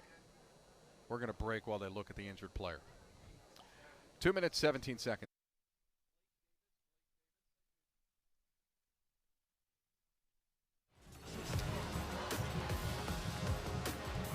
Gardner Webb breaks from the huddle after the injury timeout. Blake Davis was the injured player. He's wearing a different number today. And so that explains things for us. But he seemed okay. Walked off under his own power after Kevin Jones, the athletic trainer, and his head coach Trey Lamb came out to look at him. It's 3rd down and 1 for Gardner Webb. Sticks did not move. 2:17 to go in this one-sided affair.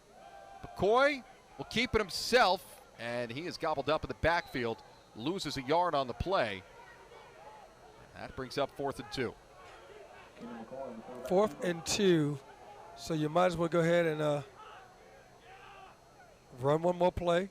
Don't kick a field goal. And then the game will be over.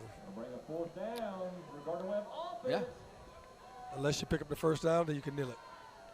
And that victory formation is the best formation there is, especially when you're winning. 4th down and 3 officially. McCoy and pistol, Hancock behind him. Fakes the handoff, he's rolling right. They'll throw it, and the connection is made. And now they can kneel down.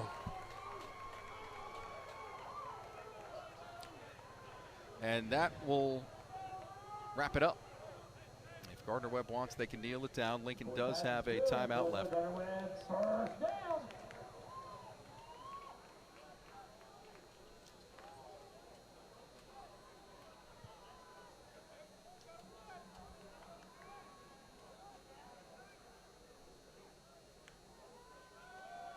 Hancock running left, and he's undercut at the 10-yard line.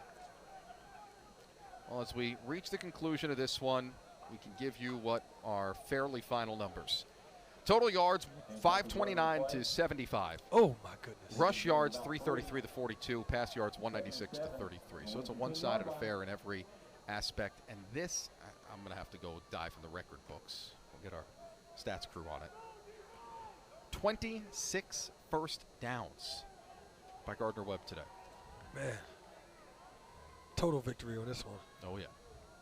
McCoy hands to Hancock. 26 seconds left. Hancock tackled just shy of the end zone. Ball came out at the end, and Lincoln appears to have pounced on it. I don't know. I think is it recovered by? I think the runner is ruled down at the 1 Yeah. yard. Ruling is a fumble on the 1 yard line. That is the case. Yep. And they rule him down at the 1. That means the clock should start. It brings up 1st and goal. The clock should start on the spot of the football, and that should mean the ball game. Yeah, he was down before the ball popped out. Yep.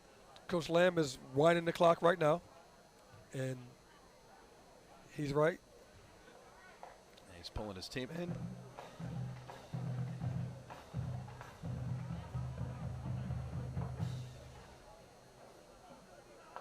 They should have just wound the clock to. Ruling on the field is a fumble at the 1 yard line, recovered by the offense in the end zone, touchdown. Oh. That's what I said. I said it was recovered by the offense. There you go. Yeah, so guess what? They just put up more points on the board. Lincoln seemed rather ecstatic, as if it had come away with the football at first. Previous play of the touchdown is under review. Gardner Webb threw the touchdown symbol up, and now we have a replay review.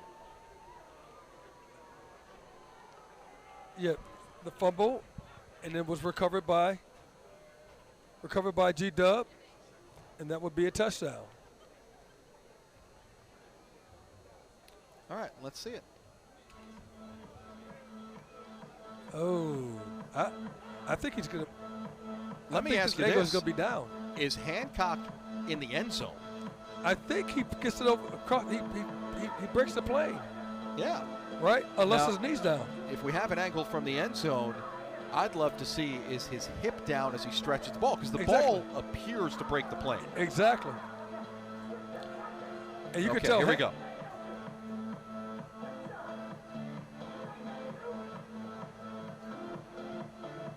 Hips Yeah, he's down. Down. I think he's short. He's short. He's short. He's Tough down. angle to tell, but I think he's at the half-yard line. Yep. So then the question is, who came up with the fumble recovery? Well, which usually there isn't. The ball. Well, the ball's not. It's not a fumble. Not a fumble. Yeah, it's not a fumble. Yeah. He should be down. So Hip was down short of the goal line, and Hip was down before the ball came out. Exactly. And so the ball should be spotted It should at be the half-yard spotted line, and that should be the ball game. It should be the ball game, and it should be. Yep. We're done. And it should take 6 points back off the board. Yes. 56-0 would be the final. Okay. We're glad we figured that out for you guys. There we go. We got the first one tonight dead wrong. No, yes. Let's see how we do Let's with see how we do 17 now. seconds left. But you're right. Close on that hip was down. And he was not able to stretch the ball across the line. Yeah. And that's where the fumble occurred, but he'll be down by contact. There is the officiating crew looking at. I mean, it's close. I understand taking a long time. It's tough to take a long time and prolong a 56 or 62-0 game. But I understand taking a long. At face value, this one of those close ones. After review, the runner's D was down at the 1-yard line. It'll be first and goal from the 1. Game clock operator, please. 25 seconds on the game clock. Clock will start on my ready. So he puts 25 seconds on the game clock. This will be a 25-second play clock because they are breaking from the officials' timeout. And they'll start both on the whistle. So can we end the game? Yes, right? I would think. Once the whistle starts, the game should be over. And the whistle just started. Clock goes. And the game teams is are over. going to midfield. All right. We got it all figured out. It is a 56-0 final score as Gardner Webb is forced to take that final touchdown off the board. Running Bulldogs all over the Lincoln Lions.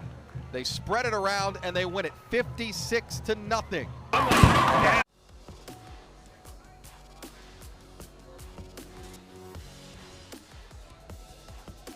Final at Spangler Stadium in Boiling Springs, North Carolina. Gardner Webb wins it 56-0 over the Lincoln Lions. The Running Bulldogs pick up their first win of the season. The Lincoln Lions fall to 0-3. Welcome back into our broadcast booth one final time, along with Eugene Robinson. I'm Phil Constantino. Eugene, one-sided. I don't even know if that begins to tell the story. It doesn't tell the story. The offensive line, I think, was the story for G-Dub today. They just played extremely well. There's so many different people who touched the ball, who scored touchdowns. And then Fisher, my goodness, he is an incredible quarterback. And then I felt bad for Lincoln because they could not get off. They just could not muster any offense at all. And that's been the story all year long for them. Yeah. Let's take a check of the Hercules Tires strong move of the game. There were a lot to pick from for the Running Bulldogs, but this 73-yard touchdown run from Jalen Graham, longest play from scrimmage this season for Gardner Webb. And just absolutely beautiful running, but beautiful blocking. The holes were there all day long for the running backs because of the blocking of the offensive line. And they're going to get kudos all in that meeting room, the offensive line, because they did a great job of blocking today. One of 5 different Running Bulldogs to score a touchdown on the ground. One of 6 different Running Bulldogs total to score a touchdown. Hercules Tires, strong move of the game. Hercules Tires, ride on our strength. Well, that does it for us. 56-0 is the final score. For Eugene Robinson, our producer Jim Mojo Morrison,